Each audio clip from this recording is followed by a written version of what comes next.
नाज़रीन, आप देख रहे हैं सुबह सवेरे पाकिस्तान। मैं हूं आपके साथ आपकी मेज़बान रमशा कंवल।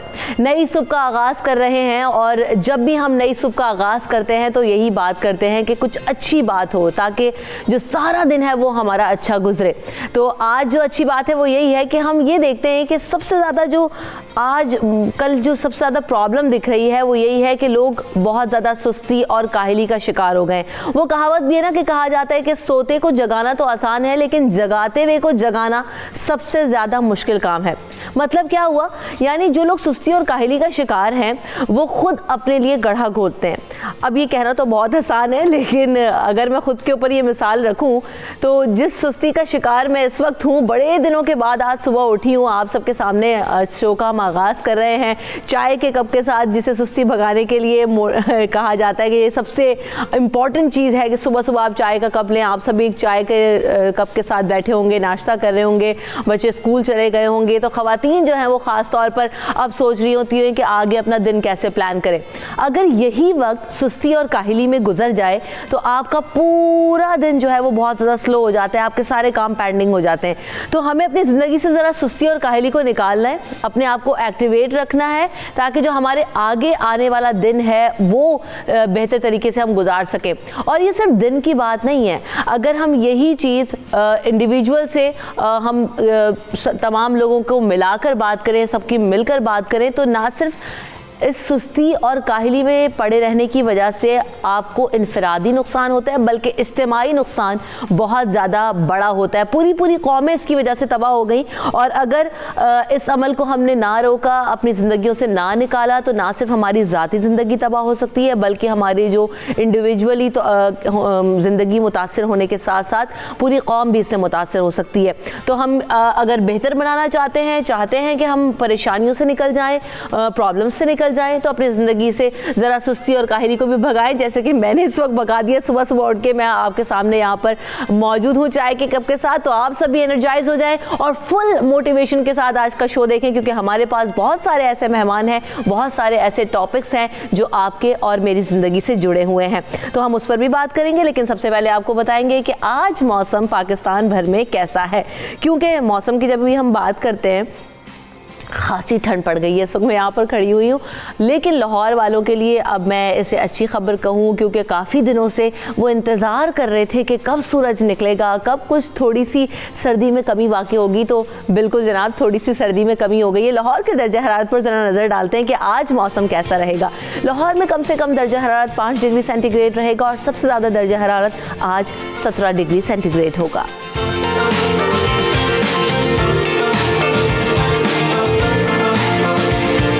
और लाहौर वाले तो जी खुशी मना रहे हैं कि आज थोड़ी सी जो है ना वो हल्की हल्की सी धूप निकल आई है। इस्लामाबाद में क्या सूरत हाल है, ज़रा नज़र डालते हैं कि आज वहाँ पर कितनी सर्दी पड़ने जा रही है। तो इस्लामाबाद में कम से कम दर्जा हरारत 5 डिग्री सेंटीग्रेड और मैक्सिमम 22 डिग्री सेंटीग्रेड होगा। यानी आज भी लाहौर वाले बाजी ले गए, सर्दी ज़्यादा लाहौर में ही होगी।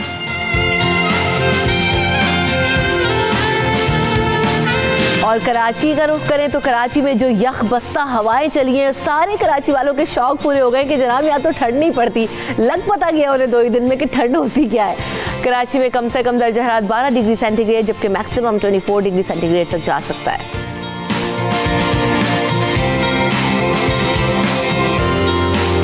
रुख करें पेशावर का तो वहाँ कम से कम दर्जा हरारत क्या होगा, नज़र डालते हैं। और कम से कम दर्जा हरारत 4 डिग्री सेंटीग्रेड होगा जबकि मैक्सिमम आज 16 डिग्री सेंटीग्रेड तक जा सकता है।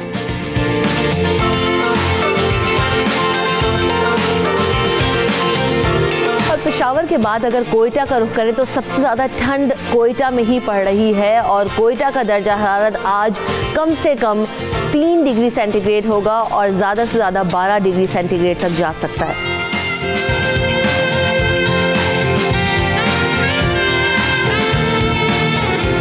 क्वेटा की वादी से निकलकर आज़ाद कश्मीर की वादी में पहुंचते हैं। वहां पर भी खासी ठंड है और बहुत ज़्यादा ठंड है।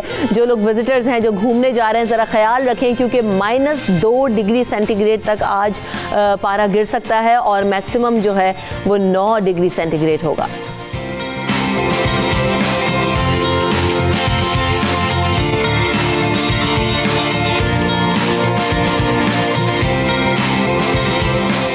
तो मौसम आज कैसा रहेगा उसी हवाले से हम तैयारी आप अपनी रखिएगा भरपूर, अपने आप को कवर रखें, हाइड्रेटेड रखें ख़ास तौर पर, और वार्म रखें, ये सबसे ज़्यादा ज़रूरी है।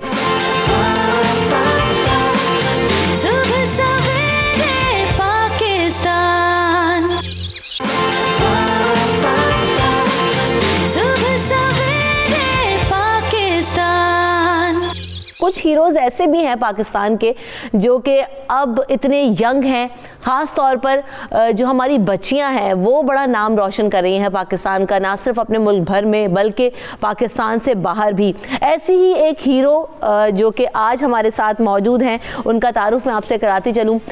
आज हमारे साथ मौजूद हैं राबिया शहजाद, और अगर राबिया शहजाद की मैं बात करूं तो जनाब अगर आप उन्हें देखेंगे, अभी हम आपको दिखाएंगे भी, तो आप कहेंगे कि जनाब ये इतना मुश्किल काम कैसे कर लेती हैं और इतने कॉन्फिडेंस के साथ, क्योंकि राबिया शहजाद जो हैं वो वेट लिफ्टिंग के खेल में मुतअद्दिद गोल्ड मेडल्स अब तक जीत चुकी हैं। ना सिर्फ पाकिस्तान में, पाकिस्तान भर में, पाकिस्तान से बाहर दुनिया भर में ये जाती रहती हैं। अभी हालिया तौर पर इन्होंने कार्डिफ में एक मुकाबला जीता है जहां इन्होंने सिल्वर गोल्ड मेडल हासिल किया है। इसके अलावा हैम्पशायर वेट लिफ्टिंग चैम्पियनशिप में इन्होंने गोल्ड मेडल हासिल किया है। तो वेलकम करेंगे आज अपने शो में सुबह सवेरे पाकिस्तान में राबिया शहजाद। अस्सलाम वालेकुम। वालेकुम अस्सलाम, thank you so much for having me on the show. कैसी हैं आप? ठीक है जी अल्हम्दुलिल्लाह। आपको देख के मुझे नहीं लगता, क्योंकि आज मेरी आपसे फर्स्ट मुलाकात हो रही है, कि आप इतने भारी वेट्स इतने आराम से उठा लेती हैं, क्योंकि जब हम आपकी फुटेजेस देख रहे होते हैं, वीडियोस देख रहे होते हैं, चैम्पियनशिप्स में आप हिस्सा ले रही होती हैं, कैसे कर लेती हैं? कहाँ से लाई हैं इतने? आप जब नहीं आई थी तो मैं कोशिश करी थी कि उसको उठा के देखूं, लेकिन I just failed. Actually I guess ये आपकी ट्रेनिंग के ऊपर डिपेंड करता है सबसे पहले, और उसके बाद आपकी डाइट के आप खा क्या रहे हैं, क्योंकि आप जो चीज़ खा रहे हैं वो आपके उसने आपको एनर्जी देनी है। तो अगर आप खा रहे होंगे वो चीज़ें जो आपको ज़्यादा डाउन करती है, बिकॉज अगर आप एक बहुत बड़ी बिरयानी की प्लेट खा लें वो आपको इतनी एनर्जी नहीं देगी जितनी अगर आप सैलड से ले सकते हैं। लोगों का कॉन्सेप्ट ये होता है कि अगर आप सैलड खा रहे हैं तो वो आपकी एनर्जी ड्रेन कर देते हैं, जबकि वो आपको ज़्यादा एक्टिव करते हैं। तो मेरी जो ज़्यादा डाइट है उसमें सैलड है, चिकन है, फॉर प्रोटीन के पोर्शन में आ जाता है चिकन। तो मैं ज़्यादा ये वाली डाइट लेती हूँ, लाइक क्लीन डाइट, जिससे मैं अपना बॉडी वेट भी मेंटेन करती हूँ और जिससे मुझे एनर्जी भी बहुत ज़्यादा मिल जाती है। तो अब ख़वातीन के लिए तो खैर डाइट का लफ्ज़ इस्तेमाल करना बड़ा आसान है, लेकिन अगर प्रैक्टिकल में बात करूँ तो करना बड़ा मुश्किल है। कभी कभी बहुत ज़्यादा रोकती हैं ख़ुद को, ऊल ज़रूर जंक फूड खाने का दिल होता हो तो फिर क्या करती हैं? और दूसरी तरफ ये भी कि जब ट्रेनिंग करती हैं तो वो कितनी सख्त होती है डाइट के साथ साथ? डाइट में डेफिनेटली आपको अपने ऊपर कंट्रोल लाना है, आपको अपने माइंड के ऊपर कंट्रोल लाना है कि अगर आपने कहा कि ये मैंने नहीं खाना, सो दैट मीन्स नो, मतलब आपने उसके बारे में फिर नहीं सोचना। You have to have a control on your diet. आप एक दिन हफ्ते में चीट डे कर सकते हैं, यूजुअली आप संडे को कर लें, क्योंकि मैं भी वही करती हूँ कि जो भी चीज़ें होती है खाने को तो बंदा वो खा लेता है, लेकिन जो आपकी throughout the week routine होती है ना, आप उसको फॉलो करें। जैसे मेरे रूटीन में होता है रात में चिकन सैलड, तो मैं वही खाती हूँ, मैं उसके अलावा हटके नहीं खाती। और वैसे भी हमारे घर में ऐसा माहौल भी नहीं है कि कोई समोसे आ रहे हैं या फिर पकोड़े बन रहे हैं, तो अल्हम्दुलिल्लाह सभी हेल्दी डाइट, सभी हेल्दी डाइट के ऊपर है। तो मैं अपनी ज़ात को ज़्यादा हेल्दी डाइट में, लाइक मैं रात में रोटी चावल अवॉइड करती हूँ और ज़्यादा मैं चिकन या सैलड्स के ऊपर रहती हूँ, बिकॉज रात में अगर आप रोटी चावल कम करते हैं तो आपका वज़न काफ़ी कम हो सकता है। उसके अलावा हटके जो सॉफ्ट ड्रिंक्स हैं, सॉफ्ट ड्रिंक्स को लाइक आई गेस मैंने पिछले 5-6 साल से सॉफ्ट ड्रिंक्स नहीं पी। वाओ। तो this is the control that you need अपनी डाइट के ऊपर। आपको अपना एक पूरा स्केड्यूल बनाना है, क्योंकि हमारा जो स्केड्यूल होता है वो मॉर्निंग से लेके नाइट तक फॉलो हो रहा है, 6 days इन अ वीक। एक दिन आप चीट डे कर लें, because cheat day is also important आपकी आपके मेटाबॉलिज्म के लिए। उसके बाद उससे हट के जो ट्रेनिंग की बात है, ट्रेनिंग होती है 3 से 4 घंटे की। सही। आजकल मैं कराची से हूँ और मैं स्पेशली लाहौर आई हूँ वेट लिफ्टिंग की ट्रेनिंग लेने के लिए, बिकॉज अभी तक जो मैं कराची में कर रही थी दैट वाज ऑल अलोन। कहाँ करती हैं आप कराची में ट्रेनिंग? कुछ एकेडमीज़ हैं या पर्सनल ट्रेनर हायर किया हुआ है? कैसे ट्रेनिंग लेती हैं आप कराची में? अनफॉर्चुनेटली कराची में अगर मैं आपको बताऊँ, आपको हैरानगी होगी कि एक भी एकेडमी नहीं है, एक भी कोच नहीं है। तो अभी तक जितना मैंने वेट जितना मैं उठा रही हूँ वो मैं अपने ही ऊपर उठा रही हूँ, अपने आप को खुद कोच करके उठा रही हूँ। लाइक यूट्यूब वीडियोस देख ली, इंस्टाग्राम के ऊपर वेट लिफ्टर्स को फॉलो कर लिया, उनको कॉपी करना, तो वो उतना मैं अभी तक मेरी काफ़ी टेक्निक्स के अंदर फ्लॉ थी। तो मुझे इवन बहुत ज़्यादा इंटरनेशनल जब मैं जाती थी मुझे कहा जाता था इफ़ यू जस्ट अपने टेक्निक के ऊपर आप काम करो ना, आप 20 kg लिफ्ट्स में उठा सकते हो ज़्यादा। सो लाहौर साइड पे है काफ़ी वेट लिफ्टिंग हो रही है, यहाँ पे इवन कोचेज़ हैं, यहाँ पे एक एकेडमी है जहाँ पे मैं आजकल जा रही हूँ रेलवे स्टेडियम के अंदर, और वहाँ पे बहुत अच्छे कोच हैं सर वकास, वो मुझे कोचिंग करा रहे हैं। कितने दिन की अभी आपकी ट्रेनिंग राबिया यहाँ लाहौर में?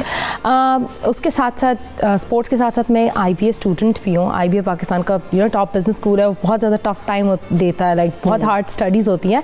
तो मेरा सेमेस्टर ऑफ हुआ था 23 दिसंबर को, उसी दिन same day I came to Lahore training के लिए। और मेरा जो वापस से नेक्स्ट सेमेस्टर स्टार्ट होने वाला है 15 जनवरी को, तो इंशाल्लाह मैं तब तक लाहौर के अंदर हूँ। ज़बरदस्त। अच्छा, ये हुआ है कि क्योंकि आपने बताया क्योंकि आप IBA की ग्रेड हैं, अभी पढ़ रही हैं वहाँ पर, तो पढ़ाई से आपकी जो एक्टिविटी है ये कभी मुतासर हुई है, या आपने कभी कोई बहुत बड़ी चैम्पियनशिप छोड़ दी हो कि नहीं यार अभी तो मेरी स्टडी से मैं नहीं जा सकती? आई गेस मैंने चैम्पियनशिप नहीं छोड़ी, लेकिन मैंने पढ़ाई मतलब एग्ज़ाम्स छोड़ दिए थे। अच्छा। क्योंकि जब मैं ये UK गई थी, UK की चैम्पियनशिप में, तब मेरे IBA में मिड टर्म्स हो रहे थे, तो मेरे 2 मिड टर्म्स मिस हो गए थे। एक्चुअली आई जस्ट प्लान इस तरह कि मेरा 1 मिड टर्म मिस हो, लाइक कम से कम मेरी पढ़ाई मिस हो, लेकिन वो फ्लाइट डिलेज हो जाती हैं आपकी, तो फिर तो जब आप ये अपने स्टडीज़ मिस करती हैं और ऑब्वियसली एग्ज़ाम आपने मिस किया है, तो इंस्टीट्यूट आपका साथ देता है, फैमिली आपकी साथ देती है, या वो कहते हैं कि तुम पता नहीं क्या कर रही हो, ये तुम्हें पे ऑफ नहीं करना, पढ़ाई पे ऑफ करनी? क्योंकि अक्सर और ख़ास तौर पर लड़कियों को तो यही बातें सुनने को मिलती हैं कि क्या करना है तुमने ये सब करके, ये कौन सा काम तुम कर रही हो, ये सुनने को मिलता है। अल्हम्दुलिल्लाह जो इंस्टीट्यूट है IBA, वैसे तो वो माना गया कि पढ़ाई के लिए है, मतलब यहाँ पे स्पोर्ट्स वाले का इतना नहीं करते वो लोग, लेकिन इस बार मेरे टीचर्स बहुत ज़्यादा कोऑपरेटिव थे कि मेरे जो एग्ज़ाम्स मिस हुए उन्होंने वापस री एग्ज़ाम ले लिए थे। उसके बाद मुझे लगता है अगर हम पढ़ाई एंड स्पोर्ट्स दोनों साथ साथ कर रहे हैं ना, वो एक दूसरे को सपोर्ट करते हैं। आप अगर पढ़ने बैठेंगे तो आप 2 घंटे या 3 घंटे से ज़्यादा नहीं पढ़ सकते, आपको कोई और एक्टिविटी चाहिए। तो जो हमारी आजकल की नौजवान है वो एक्टिविटी सोशल मीडिया पे करती है, तो आई वुड सजेस्ट कि अगर वो इस तरह की हेल्दी एक्टिविटी करें तो उससे उनका जो माइंड है वो ज़्यादा रिफ्रेश होगा, वो ज़्यादा बेहतरीन पढ़ाई कर सकते हैं। तो यही होता है। बड़ी आपने इंपॉर्टेंट बात की है, ये बड़ा मसला है हमारे यहाँ कि हम जब भी अभी जो ख़ास तौर पर नौजवान नस्ल को हम देख रहे हैं, और बल्कि छोटे बच्चों से लेकर अब ये जो राबिया की एज है उस तक, तो बच्चे मोबाइल छोड़ते ही नहीं है, और उनके पास एक्टिविटी सिवाय सोशल मीडिया के, या वो अपना टाइम यूट्यूब पर या वीडियो सर्च करते हुए सारा स्पेंड करते हैं। फिजिकल एक्टिविटी खत्म हो चुकी है। इस फिजिकल एक्टिविटी का होना कितना ज़रूरी है, और क्या ये आपको स्टडीज़ में भी, क्योंकि कहते हैं ना कि जितनी ज़्यादा फिजिकल एक्टिविटी होती है आपका एनवायरनमेंट से एक्सपोजर होता है, आपका दिमाग खुलता है, तो क्या ये आपको इफेक्ट करता है? आप फील करती हैं अपनी स्टडीज़ में उसको? मैं इसको बहुत ज़्यादा फील करती हूँ, बिकॉज मैंने A लेवल्स के अंदर 100% रिजल्ट दिया था, 3 on 3 A stars. That's good. और अच्छों के 3 on 3 A स्टार्स नहीं आते, लोग पूरा दिन मैं देखती हूँ पढ़ाई में लगा देते हैं। इवन अभी IBA में जब फाइनल्स थे हमारे, तो काफ़ी बच्चे बहुत परेशान घूम रहे थे कि बहुत पढ़ाई है, और मैं बैठ के कहती थी यार मैं तो ट्रेनिंग भी कर रही थी सुबह शाम, मैं कहती थी इतनी पढ़ाई तो नहीं है, मतलब क्या इज़ देयर समथिंग प्रॉब्लम, क्या मैं कुछ कम पढ़ रही हूँ? लेकिन फिर मेरे अल्हम्दुलिल्लाह ग्रेड्स अच्छे आते हैं, तो वो दैट शोज़ कि मैं पढ़ाई भी सही कर रही हूँ। तो यही होता है, बिकॉज पढ़ाई teachers you punctuality and to use your, कि आप अपना टाइम को सबसे बेहतरीन यूटिलाइज कर। फैमिली को कैसे मैनेज करती हैं? फैमिली में कभी किसी ने कहा है ये तुम कौन सा काम करी, ये लड़कियों के करने वाले काम है? मेरी जो फैमिली है, specially my father, I guess मैं आज अगर स्पोर्ट्स कर रही हूँ तो मैं अपने फादर की वजह से ही कर रही हूँ, बिकॉज मैं जब छोटी हुआ करती थी तो मुझे स्पोर्ट बहुत बुरा लगता था, मुझे नहीं मज़ा आता था। मे बी जो मैं वो स्पोर्ट्स कर रही थी लाइक एथलेटिक्स या स्विमिंग, जो ज़्यादातर वुमेन रिलेटेड स्पोर्ट्स हैं इन पाकिस्तान, मुझे उनका बिल्कुल भी शौक नहीं था। लेकिन मैं उस टाइम पे अपने फादर के साथ रेसलिंग किया करती थी, और दैट वाज रियली फन। वो मेरी सबसे ज़्यादा मज़े की चीज़ होती थी। I have really enjoyed wrestling. फिर तो मेरा ज़्यादा इंटरेस्ट था towards strength and power sports, like wrestling हो गया, वेट लिफ्टिंग, पावर लिफ्टिंग। तो I turn to these sports and अल्हम्दुलिल्लाह I found my passion in these. तो बिल्कुल आपने बताया ना कि कुछ तो स्पोर्ट्स में लड़कियां जाने से बहुत ज़्यादा हेजिटेट करती हैं, कहीं फैमिली सपोर्ट नहीं करती, लेकिन मैं इस तरफ भी आना चाहूँगी राबिया कि ये कितना इम्पॉर्टेंट है लड़कियों के लिए, क्योंकि आजकल जिस तरह हम हालात देख रहे हैं और जिस तरह लड़कियों को ट्रेन होना चाहिए इस सोसाइटी में रहने के लिए, सेल्फ डिफेंस आना चाहिए, स्ट्रेंथ होनी चाहिए, उसमें कितना हेल्पफुल है। और जो लोग आना चाहते हैं या जो लड़कियां आना चाहती हैं उनके लिए बेनिफिट्स क्या क्या हों, वो किस तरीके से अपना सेल्फ डिफेंस कर सकती हैं या आप इसको किस तरीके से यूटिलाइज कर सकती हैं? मैं ये देखती हूँ कि वैसे अमूमन कहा जाता है कि मेन हैव जनरली 3 टाइम्स ज़्यादा पावर देन वुमेन नेचुरली, जो अल्लाह ताला की तरफ से। लेकिन जब मैं देखती हूँ कि मैं कितने से स्क्वाट करी हूँ 90 kg से, और मेरे ही यूनिवर्सिटी के अंदर IBA में लड़के कितने से स्क्वाट कर रहे हैं 60 kg से, तो आप ये देख सकते हैं कि जो फिज़िकल स्ट्रेंथ है उसमें लड़कियाँ बेहतर हो सकती हैं लड़कों से अगर वो ट्रेन करें। हमारे ज़्यादा हमें ये बचपन से बताया जाता है कि नहीं, आदमी ही ज़्यादा स्ट्रॉन्गर है नेचुरली, आप उसको बीट नहीं कर सकते, लेकिन आप उसको बीट कर सकते हो अगर आप ट्रेनिंग करो। तो आई गेस अगर हम वुमेन एम्पावरमेंट की बात करें, अभी पाकिस्तान में शुक्र है अल्लाह का कि जो वुमेन है they are becoming financially independent, तो हमें उनको फिजिकली भी एम्पावर करना है along with being financially empowered. Self defence पे कितना आपको ये वेट लिफ्टिंग, कभी आपने एक्सपेरिमेंट किया हो कि किसी को दे दिया हो घुमा के और वो पछता रहा हो कि यार ये राबिया ने मेरे साथ क्या कर दिया? आई गेस ये जो मेरे अंदर चीज़ें थी ना, ये वाले वेट लिफ्टिंग वाली जर्म्स टाइप के, वो मैंने ज़्यादातर अपने बचपन में बहुत ज़्यादा दिखाए हैं। कहते हैं ना, पहले ही आपके अंदर कुछ होता था, आप वो शो कर रहे होते हो, अगर आपके अंदर कोई चीज़ होती है, कोई टैलेंट होता है, वो बचपन से नज़र आता है। तो 4th क्लास के अंदर मेरी एक बार 4 लड़कों से लड़ाई हो गई। लड़ाइयाँ मेरी बहुत ज़्यादा बचपन में हुई हैं, तो उसमें मैं बहुत ज़्यादा मार धाड़ करने वाली बच्ची थी। अब तो सारे लोग डर भी गए होंगे ना, पंगा नहीं लेना है हमने, क्योंकि अगर राबिया से पंगा ले लिया तो राबिया ने तो हमें उठा के पटक देना है, कोई टाइम नहीं लगाना।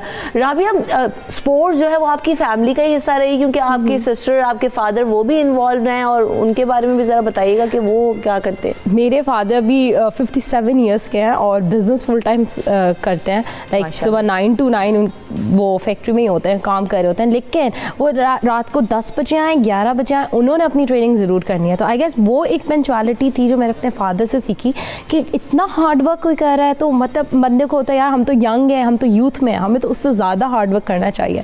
तो मुझे बहुत ज़्यादा इंस्पिरेशन अपने फादर से मिली। और अभी वो अक्टूबर में गए थे ऑस्ट्रेलिया के अंदर, ऑस्ट्रेलियन मास्टर्स गेम्स पे 4 ब्रॉन्ज मेडल वो जीत के रहा है। स्टिल वो जो है वो पार्टिसिपेट कर रहे हैं स्पोर्ट्स में।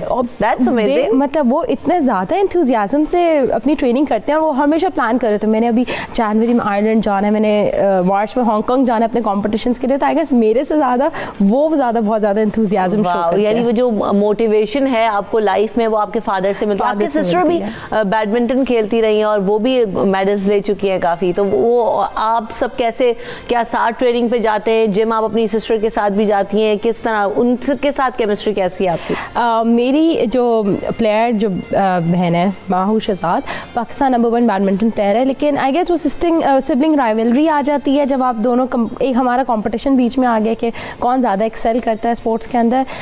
जो आप कह रहे हैं ट्रेनिंग साथ करने की बात, तो मैंने जैसे बताया था कि हमारे यहाँ पे कोई अकेडमी नहीं है, तो मैंने अपने घर के अंदर सारा वेट लिफ्टिंग का सेटअप किया।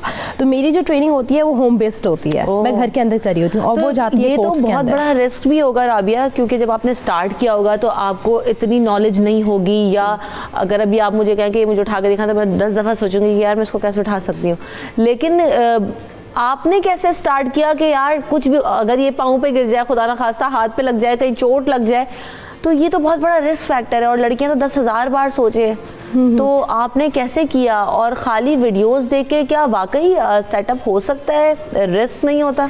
बहुत ज़्यादा रिस्क होता है, लेकिन ये आपके पैशन और जुनून की बात आ जाती है। जब आप जुनूनी हो जाते हो ना, फिर आपको फिर इतना रिस्क नहीं लगता है। एक बार मैंने इवन स्टार्ट के अंदर अपने शिन्स के ऊपर गिराई थी रॉड, मैं अपने घर के अंदर ही करी थी विदाउट एनी मैट्स वगैरह। तो मैंने जो वेट ऊपर लेके गई वो मेरे से संभला नहीं, and it had to come down. I was like ये अगर नीचे आया इसने सारी टाइल्स तोड़नी है, सो मैंने अपने शिन्स आगे कर दी कि वो उसके ऊपर आ जाए।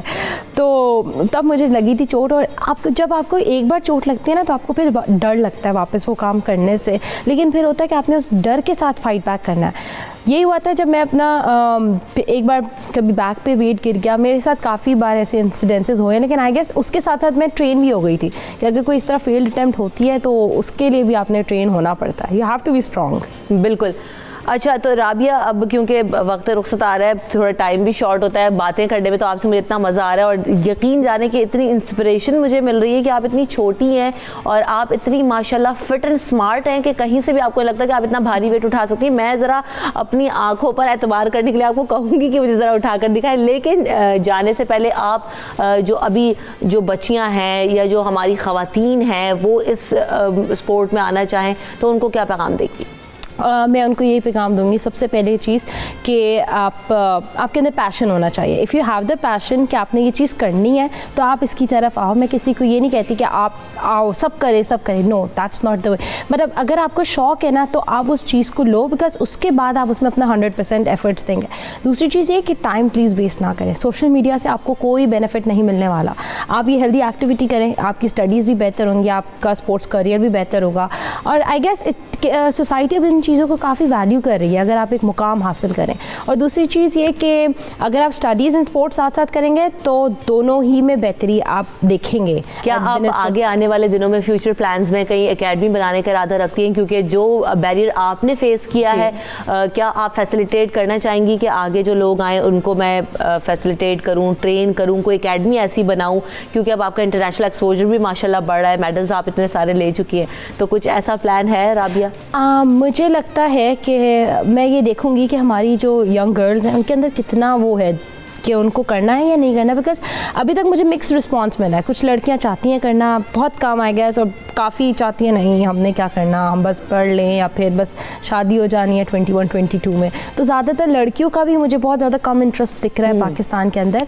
That is very unfortunate. लेकिन अगर ये ट्रेंड चेंज होता है, लड़कियाँ थोड़ी ज़्यादा पैशनेट होती हैं about their future, their career और but about being physically strong, तो येस डेफिनेटली मैं एक इंस्टीट्यूट ज़रूर बनाना चाहूँगी। ठीक है राबिया, अब क्योंकि आपने इतनी मज़ेदार बातें की हैं तो मेरा पता है कितनी मुझे मोटिवेशन मिल गई कि मैं सोचूं कि ये जो वेट यहाँ पर पड़ा है, हाँ जिम करने का मैं बहुत अरमान है मुझे, लेकिन इतनी सर्दी में मैंने शुरू में बात की थी ना कि वो इंसान ज़रा अपनी ज़िंदगी से सुस्ती और काहली को निकाले तो फिर कुछ आप बेहतर कर सकते हैं। राबिया, आपने ये वेट उठाना है, मैं ज़रा पहले ट्राई करती हूँ। आपने, क्योंकि मैंने ट्रेनिंग भी अब आपसे मैं सोचूं कि मैं ले लूँ, मैं भी ट्राई कर रही हूँ। साथ साथ ज़रा राबिया आप भी आइए, हमें बताइए कि ये वेट आप किस तरह उठाती हैं।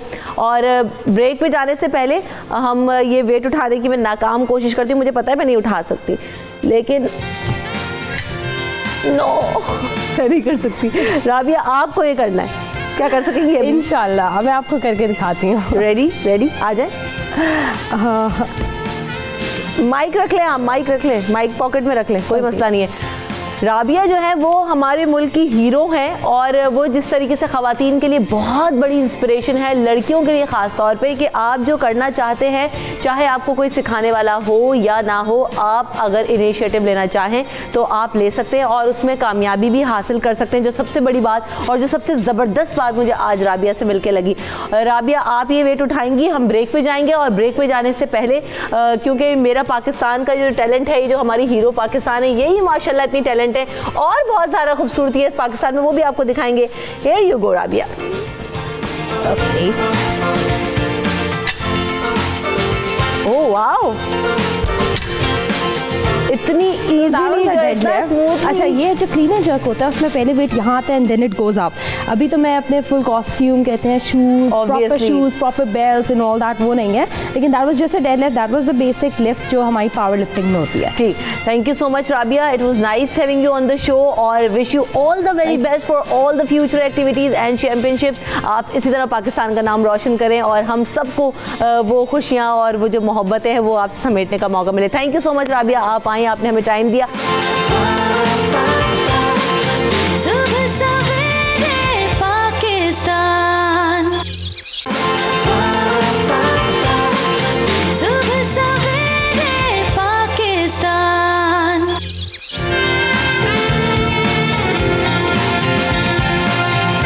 जनाब, आज हम इस अहम टॉपिक पर बात करेंगे और ये बहुत ज़्यादा ज़रूरी था क्योंकि हर घर में बच्चे होते हैं, छोटे बड़े हों, और हर एज में हम ये चीज़ देख रहे हैं कि जो अब माओं का रुझान है वो बहुत ज़्यादा इस तरफ बढ़ गया है कि इंस्टेंट फूड दे दें, प्री कुक्ड फूड दे दें या ऐसी ग़िज़ाएँ दे दें जो ऑलरेडी आसानी से बन जाती हों। जबकि अगर हम अपनी वालिदैन की बात करें, ख़ासतौर पर अपनी माँ की अगर मैं बात करूँ, तो उन्होंने तो बड़ी मेहनत की, हमें होममेड फूड खिलाया है और ऐसी चीज़ें खिलाई हैं कि ज़्यादा से ज़्यादा फ्रूट्स पे इन्हिसार किया, कोई दलिया हो, कोई साबूदाना हो, कोई सूजी हो। लेकिन अब मैं वो चीज़ें देखती हूँ कि वो बहुत ज़्यादा जो है ना वो नापैद होती जाती हैं।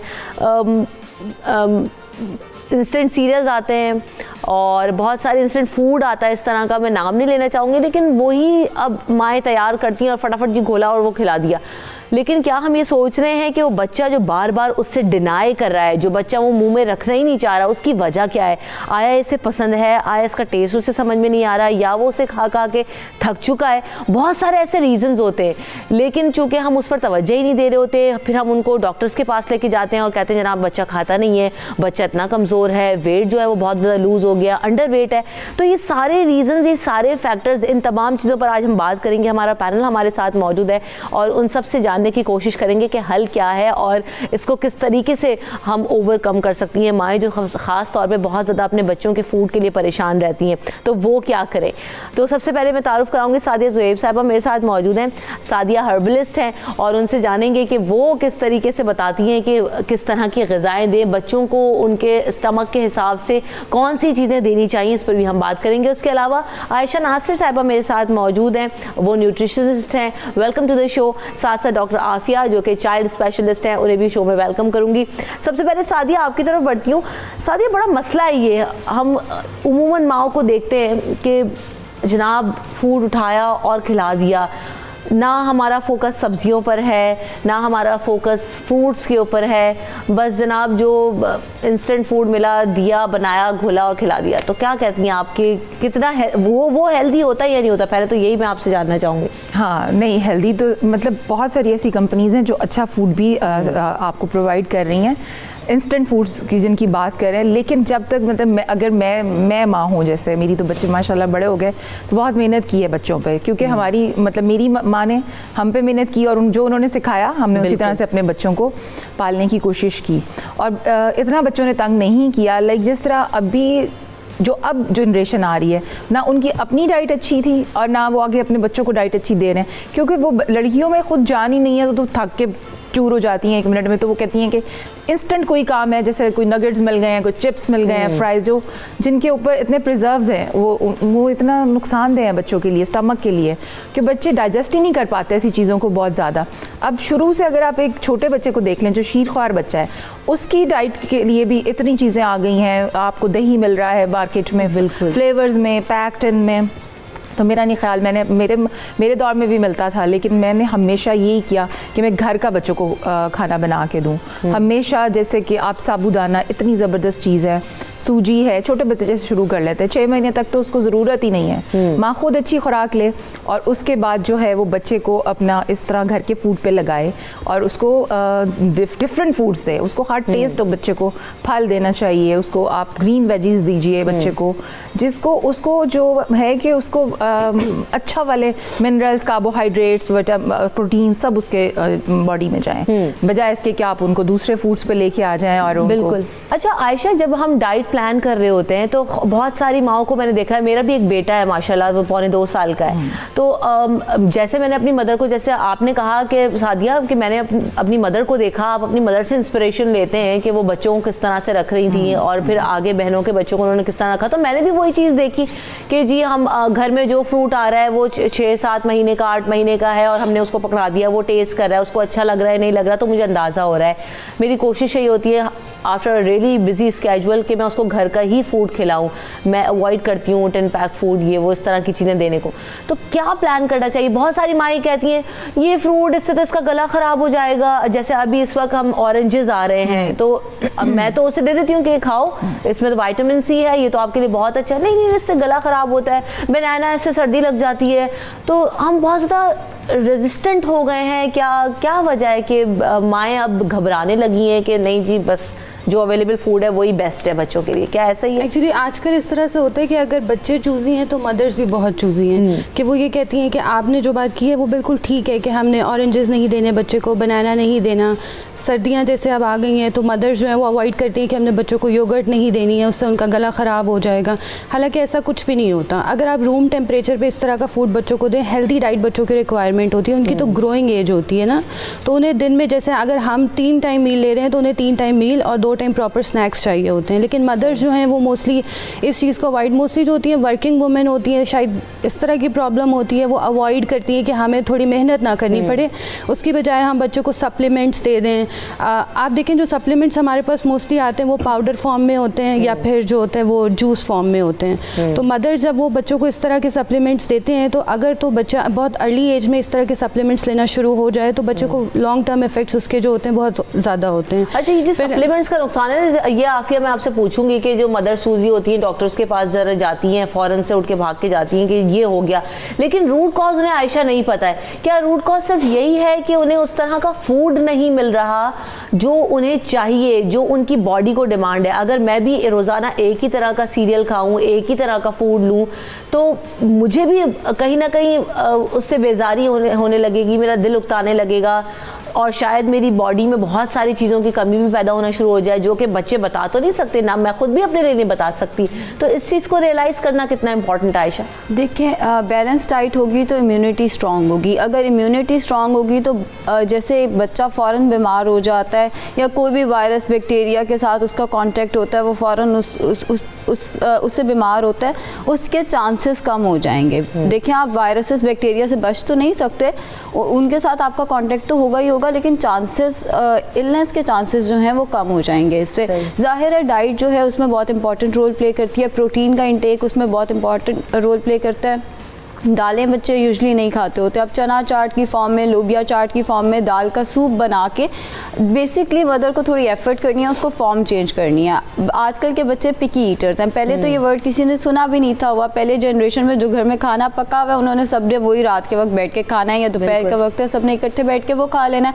अब बच्चे पिकी ईटर्स हैं, अगर उन्हें खाना पसंद नहीं है तो उन्होंने एक बटन दबाना है, फूड मैं किसी ऐप का नाम नहीं लूँगी, जो ऑनलाइन ऐप्स हैं उससे उन्होंने खाना ऑर्डर कर लेना है। तो बेसिकली उससे होता क्या है कि उनके अंदर खोखली ग़िज़ा जा रही होती है जिसमें कैलोरीज तो बहुत ज़्यादा होती हैं, लेकिन वही चीज़ उनके किसी फ़ायदे की नहीं होती, उनकी ब्रेन डेवलपमेंट में, उनकी बोन हेल्थ में। लेकिन आयशा, ये कहीं ना कहीं ये फैक्टर ज़रूर है, आप इस चीज़ पर मैं चाहूँगी कि आप रोशनी डालें कि ये माओ की नेग्लिजेंस है कि वो बच्चों के हाथ में एक्सेस है मोबाइल को, उन्होंने ऑर्डर कर दिया, बड़े बच्चे कर सकते हैं। लेकिन अगर हम उन बच्चों की बात करें जो अभी अंडर ट्रेनिंग है, जैसे 6 मंथ से आप फूड देना स्टार्ट करते हो एंड देन बच्चे 2-2.5 साल तक ट्रेन होते हैं, बिल्कुल ऐसे ही। उस ट्रेनिंग पीरियड में आपने जब बच्चे को नहीं खिलाया, जैसे बीइंग अ मदर मेरी पूरी कोशिश होती है कि जब मैंने डॉक्टर से कंसल्ट किया, आफिया भी इस पर बात करेंगी, जब मैंने उससे कंसल्ट किया क्योंकि मेरा फर्स्ट चाइल्ड था तो मुझे बहुत सारी चीज़ें सीखना थी, मदर से, डॉक्टर से पूछती रहती थी मैं, तो उन्होंने मुझे कहा कि ठीक है, अब आपका बेबी 1 साल से बड़ा हो गया, जो घर में आप बनाती हैं वो खिलाएं,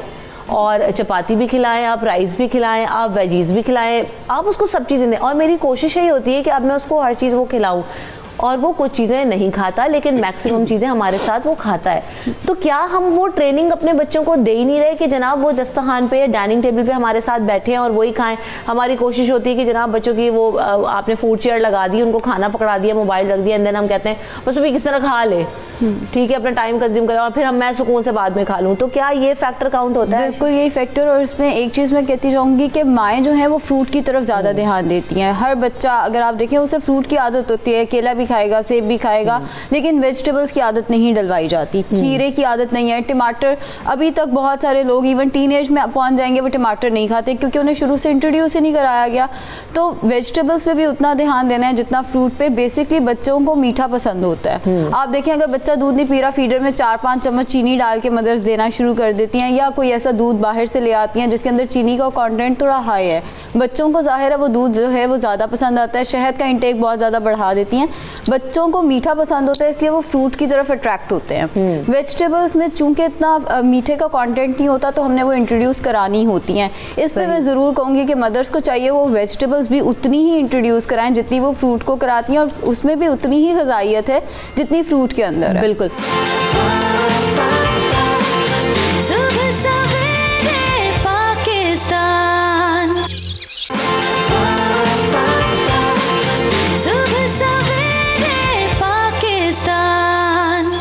कॉलर मेरे साथ मौजूद है, अहमद नदीम लाहौर से कॉल कर रहे हैं। अस्सलाम वालेकुम अहमद। वालेकुम अस्सलाम। क्या कहना चाहेंगे अहमद? मैम ये मेरा बेटा है 2 साल का, तो इसको कॉन्स्टिपेशन बहुत रहती है। 4-4 दिन के बाद जो है ना ये मोशन करता है और बहुत ही हार्ड मोशन होता है, बड़ी उसके बेचारे जो है ना बड़ी मुश्किल से मोशन करता है और बड़ी मतलब उसकी कंडीशन जो है इस तरह की होती है कि उसमें बहुत वो इरिटेटिंग कंडीशन। अच्छा, तो अहमद आपने डॉक्टर को विजिट किया है कि उन्होंने आपको इनिशियली क्या बताया है कि क्या मसला क्या है बच्चे के साथ?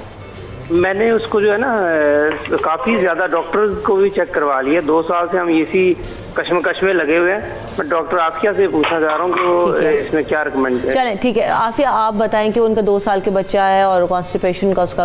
अच्छा, एक्चुअली इसका हमने ना रूट कॉज देखना होता है। जो 2 साल से बड़े बच्चे होते हैं उनको हम फीडर रिकमेंड नहीं करते, लेकिन हमारे यहाँ जनरल कॉन्सेप्ट ये है कि बच्चा जब तक 5 या 6 साल का नहीं हो जाता उनको फीडर देते रहते हैं, जिसकी वजह से बच्चों में कॉन्स्टिपेशन होती है, उनकी ईटिंग हैबिट्स डेवलप नहीं होती हैं। ऐसे बच्चों में एक तो सबसे पहले हमें उनको डीवर्म करना पड़ता है। ठीक है, डीवर्म करेंगे कि बच्चे को एक तो उनका जो मिल्क इंटेक है वो ज़्यादा है।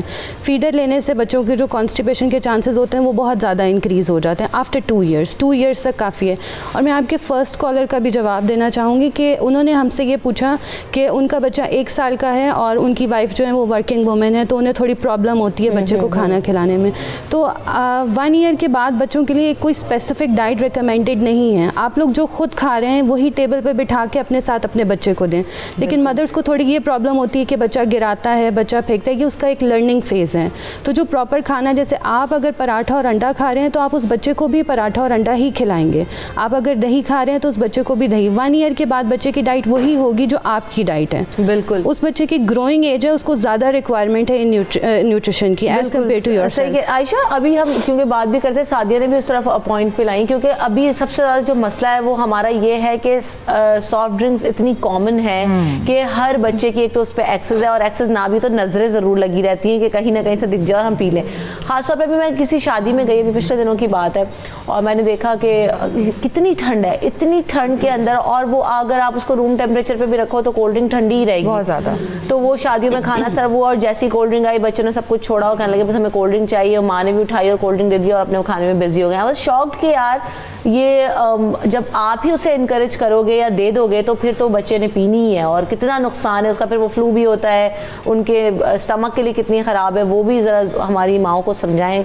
देखें, जैसे मैंने पहले डिस्कस किया, बच्चों को हमेशा मीठा पसंद होता है, और कोल्ड ड्रिंक एक ऐसी चीज़ है जिसमें 7 to 11 टीस्पून शुगर डली हुई होती है। अब कोल्ड ड्रिंक जैसे ही आप पीते हैं उसके अंदर वो कार्बोनेटेड भी होती है, वो एक वाव फैक्टर देती है फ़ौरन, हमें दे देती है, तो वो तो फिर छोटा बच्चा है जिसके लिए वो टेस्ट ही बिल्कुल आउट ऑफ द वर्ल्ड है, तो बच्चों को इसकी एडिक्शन डेवलप हो जाती है। अगर आप देखें, मेरे पास ऐसे भी पेशेंट्स आते रहे हैं 6 महीने के बच्चे को कोल्ड ड्रिंक दे दे के फीडर में पिला रहे थे, और वो बड़े फ़ख्र से कहते हैं कि दूध नहीं पीता, हंस के बताएंगे। जो स्पेसिफिकली हमारे गांव के एरियाज़ के लोग हैं वो तो हंस के बताते हैं कि ये तो पीता ही कोल्ड ड्रिंक है या फलां ब्रांड की ये सॉफ्ट ड्रिंक पीता है, उनके लिए ये एक स्टेटस सिंबल है। अच्छा, ये भी है कि कुछ लोग ऐसा करते हैं, और जिसमें शायद कहीं कहीं मैं भी शामिल हूँ खुद को, क्योंकि मैं झूठ नहीं कहूँगी, जो बात है कि कोल्ड ड्रिंक नहीं है तो अगर हम कहीं किसी रेस्टोरेंट में गए या कहीं खाना खा रहे हैं बाहर, तो मैं कहती हूँ यार कोई जूस ही दे दो कि वो थोड़ा सा उससे बहल जाए। तो क्या वो दोनों का इफेक्ट सेम ही है? क्योंकि जूस में भी तो आप देख रहे हैं कि प्रिजर्वेटिव्स ऐड हैं और बाकी सारा जो है वो आर्टिफिशियल इंग्रेडिएंट ही है, बट क्या करें, क्या बच्चे तो फिर छोड़ते नहीं है ना, अब ये तो मसला है। फ्रेश फ्रूट जूस आप ऑर्डर कर सकते हैं। फ्रेश फ्रूट जूस भी ऑल्दो बहुत अच्छी चीज़ नहीं है, क्योंकि उसके अंदर भी हाई फ्रुक्टोज होती है और फाइबर बिल्कुल भी नहीं होता। बहुत अच्छी चीज़ नहीं है, लेकिन हेल्दी ऑप्शन है, निस्बतन हेल्दी, क्योंकि उसके अंदर जो शुगर है वो है तो नेचुरल शुगर ही ना, ऑल्दो हाई है फ्रुक्टोज के अंदर, मगर नेचुरल शुगर है। तो बच्चों को आप फ्रूट जूस दे दें, रादर देन कि आप बच्चों को कोल्ड ड्रिंक की तरफ लेके जा रहे हैं, या आप उनको जूसेस की डब्बे के जूसेस की तरफ। अब डब्बे के जूसेस हैं उसके अंदर भी प्रिजर्वेटिव है, कोल्ड ड्रिंक है उसके अंदर वो तो जाहिर है वो मैदे को सारा का सारा ख़राब करके रख देती है, एक एडिक्शन डेवलप कर देती है। अब जब एडिक्शन डेवलप हो गई है, उसको क्विट करना बच्चों के लिए बहुत मुश्किल होता है। फिर वो बच्चे नाश्ते में भी उन्हें कोल्ड ड्रिंक चाहिए, उन्हें अपने स्कूल में भी कोल्ड ड्रिंक चाहिए, वो वापस आके लेटर ऑन ये ओबेसिटी और डायबिटीज़ और बहुत सारे जो दीगर मसले मसाइल हैं उनको लेके स्कूल गोइंग बच्चे हैं सादिया, इनके साथ भी बड़ी ज्यादती होती है, क्योंकि माओ ने सुबह सुबह नाश्ता भी देना होता है, कुछ बच्चे तो बिल्कुल नाश्ता करके ही नहीं जाते हैं। हम शॉक्ड कि वो फिर सारा दिन बेचारे करते क्या है, कि तो खाता ही नहीं तो ऐसे निकल जाता है, वो तो फिर खाता है, फिर लंच बॉक्सेस उनके देखें तो उसमें वही फ्राइज पड़े, नगेट्स पड़े और सैंडविचेस पड़े हुए, वो भी होममेड नहीं है। तो एक तो ये बताएं कि माएँ क्या कर सकती हैं जिनके बच्चे स्कूल जाते हैं? माओं को खुद कोशिश करनी है। एक्चुअली हम लोगों ने खुद अपने आप को बहुत ईजी कर लिया है। और फिर वही बात अभी आप कोल्ड ड्रिंक्स की बात कर रहे थे कि वो लोग आते हैं इनको और कहते हैं जी हमारा बच्चा ये पीता है। गलती हमारी अपनी है, हम खुद अपनी ग्रॉसरी में इतना कोल्ड ड्रिंक उठा के रखते हैं, अपने घर लेके आते हैं। बाद में फिर जब तक हम लोग कोई 10 ब्रांड्स के वहाँ पे जो फ्राई करने वाली ईजी चीज़ें होती हैं कि चलो अगर मेड नहीं आएगी तो ये बच्चे को दे देंगे, फटाफट ये कर देंगे वो कर देंगे, रोटी नहीं बनानी पड़ेगी, सालन नहीं बनाना पड़ेगा। और फिर हम इतना ज़्यादा ये बर्गर और शवारमा पे अपने बच्चे ले आए हैं जो जंक फूड है, और इसमें सिर्फ कैलोरीज ही कैलोरीज हैं। कोई इसमें आप अपने बच्चे को ऐसी गज़ा दें जिसमें उसको मुकम्मल अच्छी घर की ग़िज़ा। हमारे ज़माने में हम पराठे भी ले जाते थे स्कूल कॉलेज। एग्जैक्टली, पराठा अंडा तो फेवरेट। और अब आप देखिए लड़कियों के बाल उतर रहे हैं, यही वजह है ना। कॉलेज में, स्कूल लाइफ में मुझे तो कॉलेज तक याद है कि मुझे कद लंबे हो रहे हैं। बहरहाल अपने बच्चों के ऊपर मेहनत करें, वो आप ही के बच्चे हैं, आप ही का असासा है। आप जैसा उन्हें खिलाएंगी, जैसा उन्हें पिलाएंगी, वो आपको वैसे ही जो है ना वो उनकी हेल्थ भी नजर आएगी। तो thank you so much for everyone कि आप लोग हमारे शो पर आए और इतनी सारी जो है ना वो माओं को आपने टिप्स दी हैं। अब उम्मीद है कि माएँ भी इसको कुछ देख के सीखेंगी और उनके कुछ मसाइल भी हल होंगे। ब्रेक लेते हैं, ब्रेक के बाद दोबारा हाजिर होंगे मजीद कुछ इशूज़ के साथ। हमारे साथ रहिए।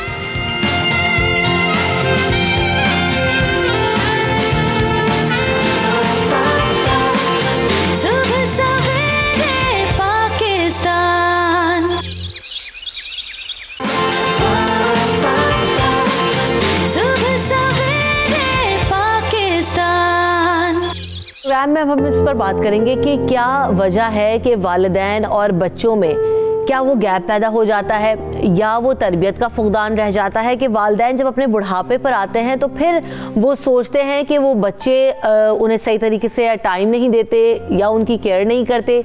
तो क्या कोताहियाँ कुछ वालिदैन से भी हुई हैं या बच्चों के माहौल के असरात हैं जो अब बच्चों में पनप रहे हैं? बहुत सारे वालिदैन बहुत सारी मेहनत करते हैं लेकिन उसके बावजूद उनके बच्चे उस तरीके से डिलीवर नहीं करते जैसे कि उनके माँ बाप एक्सपेक्ट करते हैं।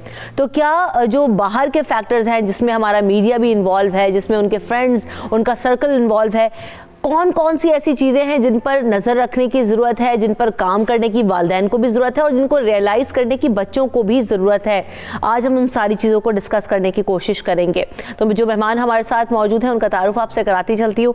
मीरा गोविंदी साहबा मेरे साथ मौजूद हैं, मारूफ मुसन्निफ़ा हैं, अदीब हैं, वॉइस ऑफ अमेरिका से उनका ताल्लुक़ रखा है और जो सोशल इशूज़ हैं उन पर कड़ी नज़र रखती हैं, तो उनसे भी मैं बात करूँगी। साथ साथ मेरे साथ मारूफ साइकोलॉजिस्ट डॉक्टर उज़्मा सदाकत साहिबा मौजूद हैं। क्या साइकी है बच्चों की, ये जो सोसाइटी है उसके अंदर किस तरीके से चीज़ें डेवलप हो रही हैं और साइकोलॉजिकल फैक्टर्स क्या हैं, उन पर बात करेंगे इनसे। साथ साथ मुझे कराची स्टूडियो से ज्वाइन कर रही हैं डॉक्टर सरवत अस्करी साहिबा, इस्लामिक स्कॉलर है और जब भी बात होती है आपस से तो बड़े कुछ सीखने को मिलता है और बड़ी अच्छी तरबियत करती हैं। हम जानने की कोशिश करेंगे कि हमारे जो माशरे में जो हमारी कोताहियाँ हैं ना सिर्फ वालिदैन की, बच्चों की, और इस्लाम बच्चों की तरबियत करने को कैसे कहता है उस पर जानने की कोशिश करेंगे।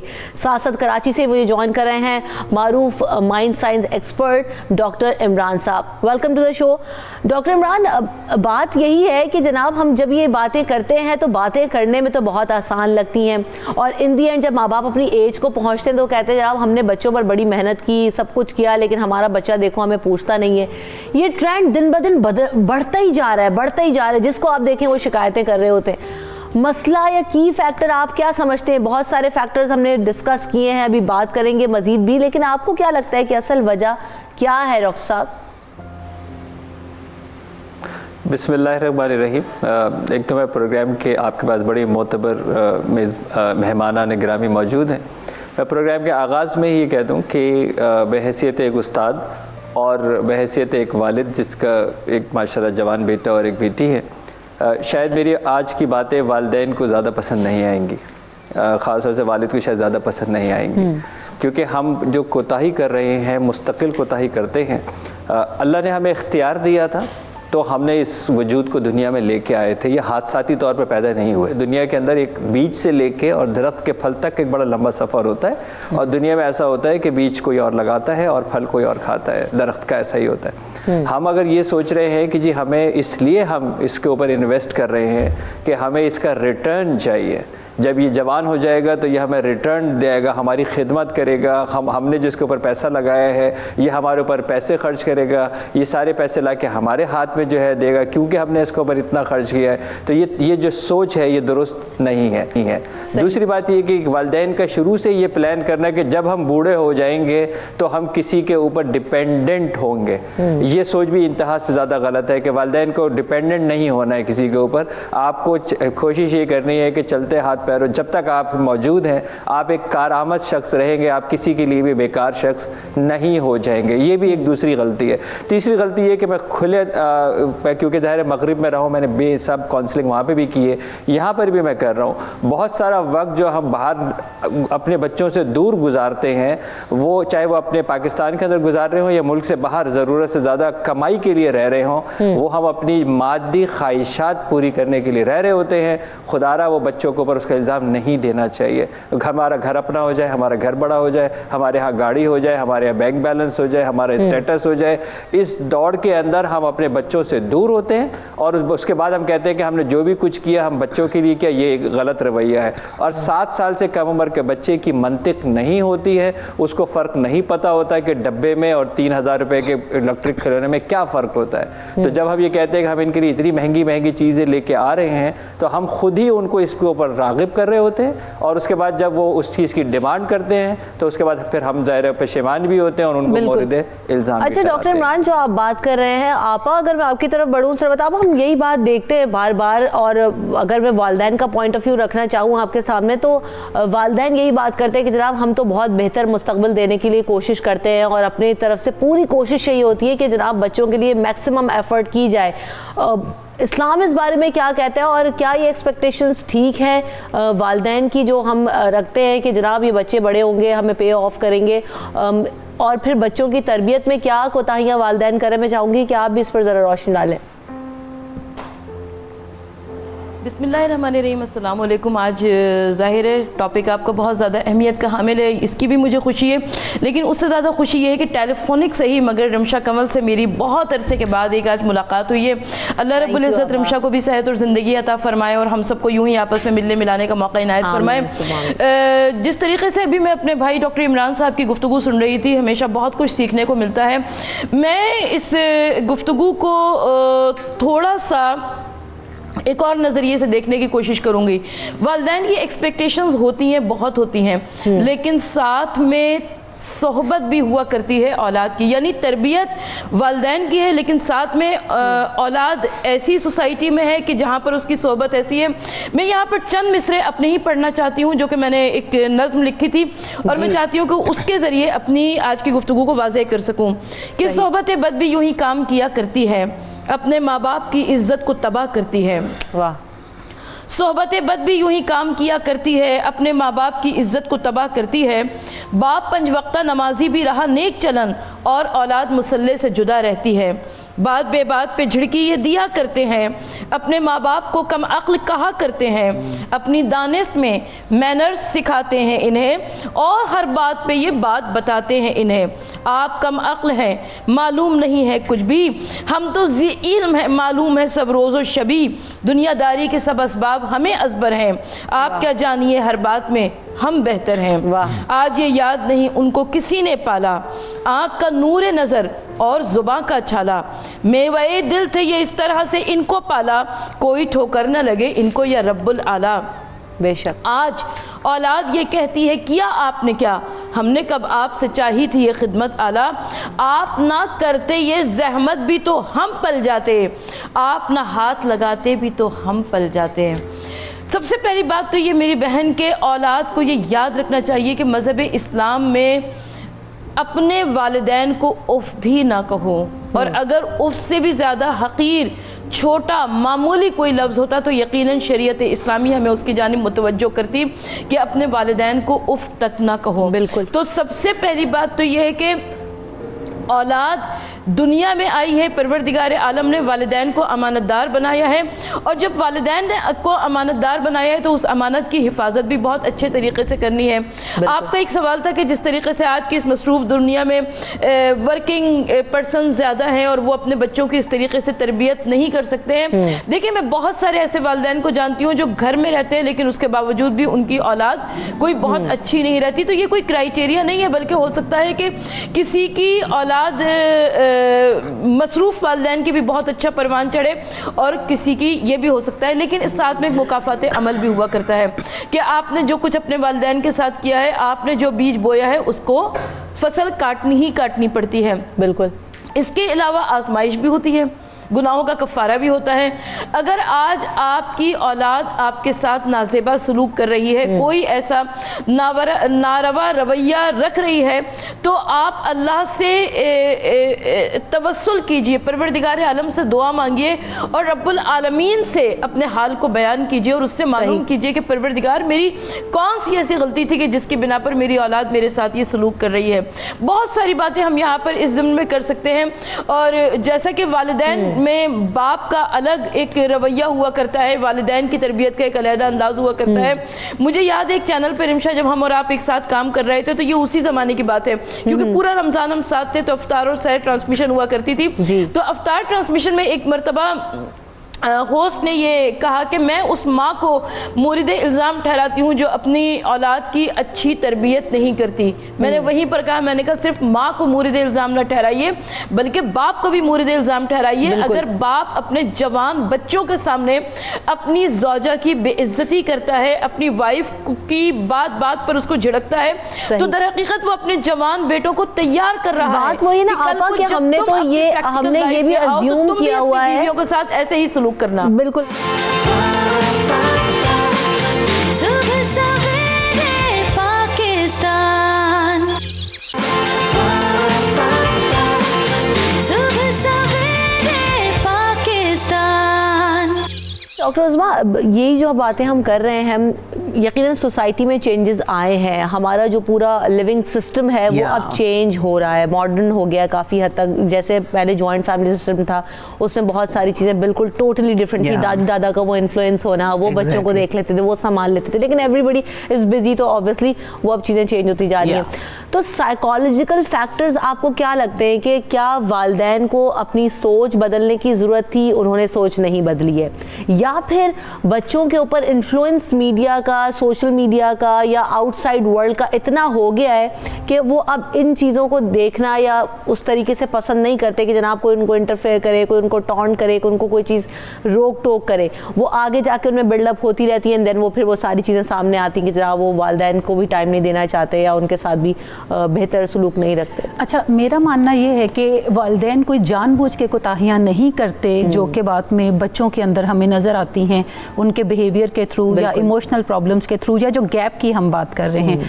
कोई भी ऐसा काम जो हम बिना सीखे करेंगे, यकीनी तौर पर उसमें कुछ ना कुछ गैप्स रहेंगे। पेरेंटिंग एक ऐसा काम है जो कि कुदरत ने किसी भी पेरेंट के ऊपर जो जिम्मेदारी आयद की है, इसका मतलब है कि उसने एक नई नस्ल को परवान चढ़ाना है। लेकिन बदकिस्मती से हम वो नई नस्ल को बिना सीखे परवान चढ़ाने की कोशिश कर रहे हैं और हम ये एज्यूम कर लेते हैं आफ्टर मैरिज कि अब मैं एक बच्चा पैदा करने के लिए केपेबल हूँ, अगर तो इसका मतलब है कि मैं एक नस्ल तैयार करने के लिए केपेबल हूँ। बच्चा पैदा करने के लिए हमारे यहाँ जो क्वालिफिकेशन है वो सिर्फ मैरिज है, लेकिन नस्ल चढ़ाने के लिए, एक परवान चढ़ाने के लिए यकीनी तौर पे सिर्फ मैरिड होना काफ़ी नहीं है। आपको पहले तैयारी करनी चाहिए कि मैं जो बच्चा पैदा करना चाह रही हूँ या चाह रहा हूँ, मैं उसे किस लेवल के ऊपर लेकर जाना चाहूँगा, कौन सी वैल्यूज़ हैं जो कि मैं ज़रूर चाहूँगा कि मेरा बच्चा इस दुनिया में सीखे, और कल को जब मैं इस दुनिया में ना हूँ तो मेरे पीछे एक लेगेसी जो है मेरे बच्चे की कदरों की सूरत में मैं वो पीछे छोड़ के जाऊँ। एक तो हमें ये भी मानना पड़ेगा कि आज के बच्चे जो हैं वो काफ़ी चैलेंजिंग हैं पेरेंट्स के लिए। आज हम अगर 2020 में रह रहे हैं तो इसका मतलब है कि बच्चे हमें बहुत ज़्यादा चैलेंजेस देंगे, क्योंकि ओवरऑल ग्लोब का इन्वायरमेंट ही चेंज है। पाकिस्तान का भी इन्वायरमेंट ग्रेजुअली इन्फ्लुएंस होगा तो यकीनी तौर पे चेंज होगा, लेकिन पेरेंट्स उतने स्मार्ट अभी नहीं हुए।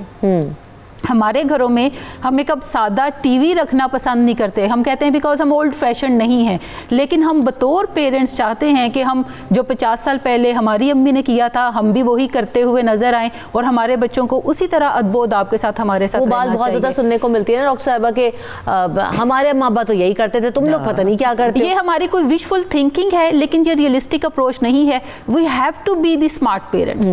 हमें भी अब स्मार्ट बनने की ज़रूरत है, क्योंकि हमारे पास बच्चे जो अवेलेबल हैं आजकल मार्केट के अंदर वो कोई बहुत अच्छे नहीं, वो चैलेंजिंग बच्चे हैं, बहुत ज़्यादा चैलेंजिंग बच्चे। तो माँ बाप को भी ज़रा चैलेंजिंग हो जाना चाहिए, स्मार्ट बनने की ज़रूरत है, स्मार्ट होना चाहिए, हर चीज़ स्मार्ट आ रही है।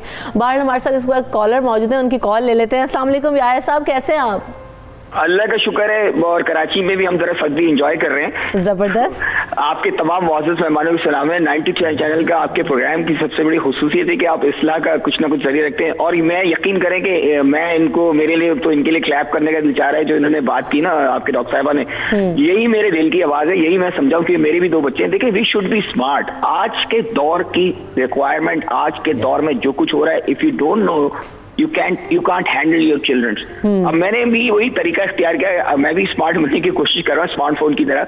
लेकिन बात यह है कि वो वक्त हम लोग जी रहे होते हैं, जैसे मैं, अगर मेरी पैदाइश अगर 60s की है तो मैं 60s के एरा को अपना आइडियलाइज करूंगा, लेकिन हमें आज के दौर में जीना। इस बच्चे का ये कसूर नहीं है कि वो इस दौर में पैदा हो गया, कंप्यूटर के दौर में पैदा हो, उसने तो वो दौर ही नहीं देखा ना, तो वो कैसे कंपेयर करेगा। अब जो हमें बात समझने की जो मैंने सीखी है वो ये सीखी है कि आप आज के बच्चों की माइंड पढ़ें, उसके सवालों के जवाब देने के केपेबल हो, आप उसको अच्छी बुरी वैल्यू सिखाएं। आज आप उसको हर चीज देके देते ना, स्मार्टफोन ले दिया आपने, हर चीज दे दी, रिक्वायरमेंट का टाइम है, लेकिन आपको ओवरऑल एथिकल वैल्यू सिखाना आपकी अपनी जिम्मेदारी है। आपको अपने आप को भी सुधारना पड़ेगा। मेरे डॉक्टर इमरान से सवाल है, मैं हमेशा ये सवाल है, बल्कि तमाम पेरेंट्स से सवाल है। देखिए, आज का बच्चा क्वेश्चन करता है, काउंटर करता है। अब हमारे जो माएँ हैं, हम लोग उसको बर्दाश्त नहीं करते और हम इरिटेट हो जाते हैं, तो हमारे अंदर हम किस तरह वो कैपेबिलिटी, कैसे how we can get smart to cope up this age generation, ये मेरा सवाल है। Thank you so much. Thank you so much for calling Yaya ji. Doctor Imran, आपने सवाल ज़रूर सुना है,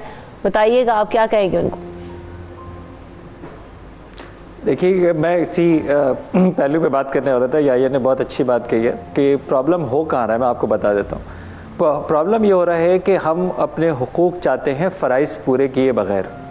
प्रॉब्लम ये हो रहा है कि मैं 50 साल का हूँ, मेरा बेटा 25 साल का है, मेरी बेटी 25 साल की है। हम ये चाहते हैं कि वो हमारी ज़ुबान समझ जाएं, जबकि वो 50 साल के नहीं हैं। हम उनकी ज़ुबान समझ सकते हैं क्योंकि हम कभी 20 और 25 साल के थे। तो इसका मतलब है कि हम ये चाह रहे हैं कि वो हमारे लेवल के ऊपर आ जाएं, जबकि हमें उनके लेवल के ऊपर जाना होगा। प्रॉब्लम ये भी हो रहा है कि हम अपने आप को, जैसे भी मेरी बहन ने भी ये कहा था कि जी, शायद अपने किसी शेर में उन्होंने कहा था कि मैं तो मुसल्ले के ऊपर बैठा रहता हूँ और मेरी जो औलाद है वो मुसल्ले से जो है वो बहुत दूर है, क्योंकि हमने ये मामलात और इबादत को अलग अलग रख लिया। मुझे अगर मेरा बेटा देख रहा है कि जी मैं बड़ा इबादत गुजार हूँ, लेकिन मेरे मामलात ऐसे हैं कि जो कि रोल मॉडल नहीं है, तो वो मुझे फॉलो नहीं करेगा। इबादत आप पूरे दिन के अंदर मेरी 5 नमाजों का वक्त टोटल अगर निकाल लीजिए तो 1 घंटा बनता है, तो इतना भी नहीं बनेगा, इतना भी जो है वो नहीं बनेगा। ज़िंदगी के अंदर मुझे 1 दफ़ा जो है वो हज करना है, साल में 1 दफ़ा मुझे ज़कात देनी है, साल में 1 दफ़ा मुझे टोटल रोज़े रखने हैं। मैं अपनी सारी इबादत निकालूँ तो मेरा परसेंटेज है ही क्या? जब तक मैं ये नहीं समझूंगा बहैसियत वालिद या वालदा कि मेरे मामलात मेरी इबादत हैं, और अगर मेरे मामलात ऐसे हैं कि जो कि रोल मॉडल नहीं है, मेरी गुफ्तगू में नरमी नहीं है, मेरे अल्फाजों में सच नहीं है, मेरे अंदर कोई टेम्पर नहीं है, मेरे झूठ फरेब, मैं उसको गलत नहीं समझ रहा, मेरा बच्चा साफ देख रहा है कि ये वालिद साहब ये बात गलत कर रहे हैं। मैं ये चाह रहा हूँ कि जिस तरह 50 साल पहले मैं अपने वालिद साहब की गलती को नहीं उजागर कर सकता था, नहीं बता सकता था कि सर आप वालिद साहब आप गलत कह रहे हैं, अब्बा जी ये बात गलत है, मैं क्योंकि खामोश रहता था, आज मेरा बेटा खामोश हो जाए। आज क्योंकि मेरा बेटा ये देख रहा है कि ये पापा गलत कर रहे हैं और वो बोल रहा है, तो मैंने कहा ये चैलेंजिंग हो गया। चैलेंजिंग क्या हो गया? अब वो सच बोल रहा है बेचारा और वो सच पूछना चाह रहा है, या अगर आपको वो क्वेश्चन कर रहा है, इसका मतलब है आज मैं क्वेश्चन से डर रहा हूँ ना। मैं क्वेश्चन से इसलिए डर रहा हूँ कि मैं बाअमल नहीं हूँ। आज अगर मैं सच पे होऊंगा, मैं अमल के ऊपर होऊंगा, तो यकीन माने मैं सवाल से क्यों डरूंगा। और बहुत सारे वालिदैन ये भी कहते हैं ना डॉक्टर इमरान के अगर ये हमसे सवाल करेगा या ये हमारे आगे खड़ा हो गया तो जी नाफरमान है, मेरे सामने आके खड़ा हो गया। इस पर भी जरा बात करेंगे, लेकिन साथ साथ कौसर हमारे साथ, इमरान साहब कॉलर हैं, जरा उनकी भी बात सुनते हैं वो क्या कह रही है। कौसर अस्सलाम वालेकुम। मेरी तरफ से सबको सलाम वालेकुम। वालेकुम अस्सलाम। जी, तो मैं बस ये बात करना चाहूँगी कि पेरेंट्स को चाहिए अपनी तरफ पहले निगाह करें कि वो जो कुछ भी दे रहे हैं बच्चों को वो वापिस ही उनको मिलने वाला है, कितना भी देर लगे कितनी भी जल्दी हो लेकिन मिलेगा ज़रूर। तो चाहिए कि धीमे लहजे में बात करें, बच्चों को समझाएं, बैठ के कहानियाँ कुरान से बात करें कि अल्लाह ताला ने हमें क्या माँ बाप की हैसियत से आपके लिए चुना है और आपको औलाद की बाहैसियत कैसे चुना है हमारे लिए, और दुनिया हमें रहना नहीं है बेटा, छोड़ना है। बिल्कुल, तो हमें अच्छे अमल करते हुए बिल्कुल जैसे आपके अमाल होंगे वही आपके आगे बच्चों के भी, वही बात डॉक्टर इमरान आप कर रहे थे, आप बात मुकम्मल कर लीजिएगा। वही सारी चीज़ें हैं कि जैसे वालिदैन होंगे, जो उनके मामलात होंगे वही बच्चे देखकर आगे बढ़ाएंगे। मैं आपको ये कह रहा हूँ कि 7 साल की एज तक बच्चा जो है वो एक बिल्कुल ब्लैंक पेपर की तरह होता है कि आप उस वाइट पेपर पे जो लिख रहे हैं बच्चे के ऊपर वही डॉक्यूमेंट हो रहा है। 7 साल से 14 साल का बच्चा कॉपी करता है। अच्छा, अब अगर वो भी कॉपी करेगा जो आपने उसके आसपास उसका माहौल दिया हुआ है। तो अगर आप अपने बच्चे के साथ खेलने के लिए तैयार नहीं है, अगर आप बच्चे के साथ घुटनों चलने के लिए तैयार नहीं है, अगर मेहमानों के सामने अपने बच्चे को अपने कंधे पे बिठाने के लिए तैयार नहीं है, तो इसका मतलब है आप अपने बच्चे से दूर हैं। और अगर आप अपने बच्चे से दूर हैं तो आपको बच्चे के करीब जाना होगा, बच्चे को बाय फोर्स अपने पास करीब नहीं ला सकते। और यही वही मैंने आपको कहा कि जो पेरेंटिंग है इसका मतलब ये नहीं है कि आपको आलिम फाजिल होना बहुत ज़रूरी है। बिल्कुल, दूरियां दूर करने के लिए भी आपको दूरी पहले खत्म करनी होगी, फिर वो जाके आपके बच्चे आपको समझेंगे कि जब माँ बाप इतने क्लोज हैं तो फिर हम उनको बेहतर तरीके से टाइम दें। एक और कॉलर मेरे साथ मौजूद है, मियाँ सलीम, मुझे सादिकाबाद से कॉल कर रहे हैं। अस्सलाम वालेकुम मियाँ साहब। वालेकुम अस्सलाम मैडम, क्या हाल है? अल्हम्दुलिल्लाह, आप बताइए। अल्लाह का शुक्र है जी। मैं ये पूछना चाहता हूँ कि जो बच्चे वो वालिदैन का कहना नहीं मानते, जितनी मर्जी उन पे शफकत कर लें, लेकिन फिर भी वो अपनी बात पे बज़िद रहते हैं। ठीक है, अब डॉक्टर उस्मा, जो बच्चे ज़िद करते हैं और वालिदैन के समझाने के बावजूद भी वाकई बहुत सारे बच्चे ऐसे होते हैं जो कि नहीं समझ पाते हैं, क्या वजह होती है उनके अंदर, क्या मसला क्या होता है कि जो समझ नहीं पा रहे होते हैं? बहुत वालिदैन समझाने की कोशिश करते हैं, प्यार से भी, डांट से भी, मार से भी, फिर क्या किया? अच्छा, ज़्यादातर पेरेंट्स का ये कंप्लेंट होता है कि बच्चे उनकी बात को सुनते नहीं हैं। मैं इसको यूँ रिफ्रेश करती हूँ कि आपके अंदर बतौर पेरेंट अपने बच्चे से अपनी बात मनवाने की अहलियत में कोई कमी है, आपको वो अहलियत जो है वो डेवलप करनी होगी।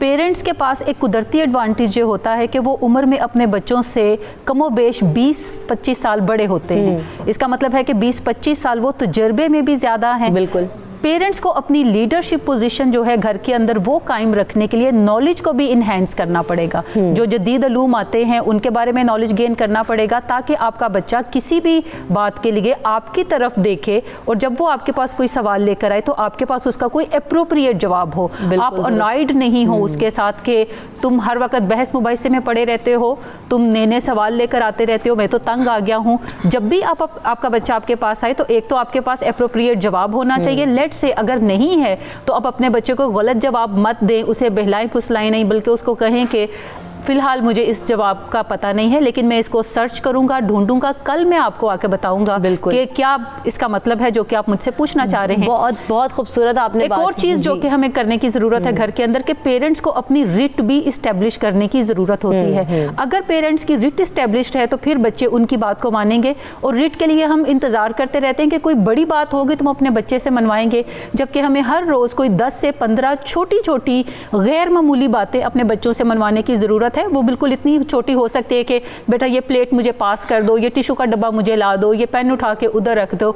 अगर आपके बच्चे आपकी बात छोटी से छोटी को मानने की तरफ जाएंगे तो इसका मतलब है कि फिर वो कोई बड़ी बात भी आपकी मानेंगे। लेकिन ज़्यादातर हम अपनी जो बच्चों के साथ मोहब्बत है उसके नतीजे में बच्चों की बातें ज़्यादा मानते रहते हैं। बच्चे आते हैं हमारे पास, कहते हैं ये मेरी पोनी ठीक कर दो, ये मेरी निकर ऊपर कर दो, ये मुझे फलां चीज़ पहना दो, और हम मोहब्बत में उनकी बातें मानते हैं और समझते हैं कि ये बड़े इनोसेंट हैं, बट इवेंचुअली हमें उनकी बातें मानने की आदत पड़ जाती है। बिल्कुल, बातें मानने के साथ साथ मनवाने की भी आदत डालनी बहुत जरूरी है। बहुत खूबसूरत आपने बात की है। मुझे क्योंकि ब्रेक की तरफ बढ़ना है तो ब्रेक की तरफ बढ़ूंगी, लेकिन जब वापस आएंगे तो एक तो बीना साहिबा से मैं जानने की कोशिश करूंगी कि जो अभी बात हुई थी वो मैं मिस नहीं करूंगी कि वो जो कहानियों का दौर था, वो जो टाइम स्पेंड करने वाली बात थी कि नानी नाना दादा दादी और माँ बाप खुद कहानियाँ सुनाया करते थे, बैठा करते थे और उसमें सबक होते थे, वो हम बिल्कुल स्किप कर चुके हैं आज के दौर में। इस पर बात करेंगे और साथ साथ सरवत आपा से मैं ये जानने की कोशिश करूँगी कि सरवत आपा बताएंगी कि जो इबादत का माहौल है, ये जो बच्चों की ट्रेनिंग है, ये हम जब शुरू से ही नहीं करते तो हम चाहते हैं कि जनाब अब 12 साल का बच्चा हो गया और वो नमाज़ें नहीं पढ़ता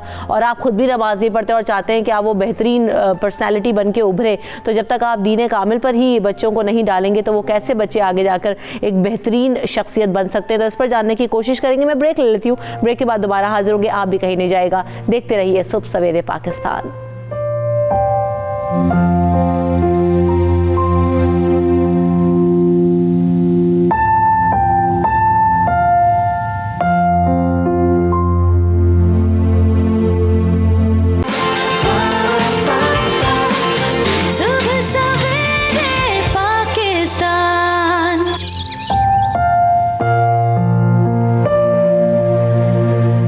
welcome back in the show. तो आज बहुत सारी माएँ और बहुत सारे वालिदैन हमें देख रहे होंगे और हम यही कोशिश करते हैं कि जो भी टॉपिक ऐसा लेकर आए जिससे हम सबको, मैं खुद यहाँ पर बैठकर इतना कुछ सोच रही हूँ, सीख रही हूँ कि मुझे अंदाज़ा हो रहा है कि यार बहुत सारी गलतियाँ हम कर जाते हैं लेकिन हमें उसका अंदाज़ा नहीं होता। जो हम जब डिस्कशन करते हैं तो पता लगता है कि हाँ यार ये चीज़ गलत है।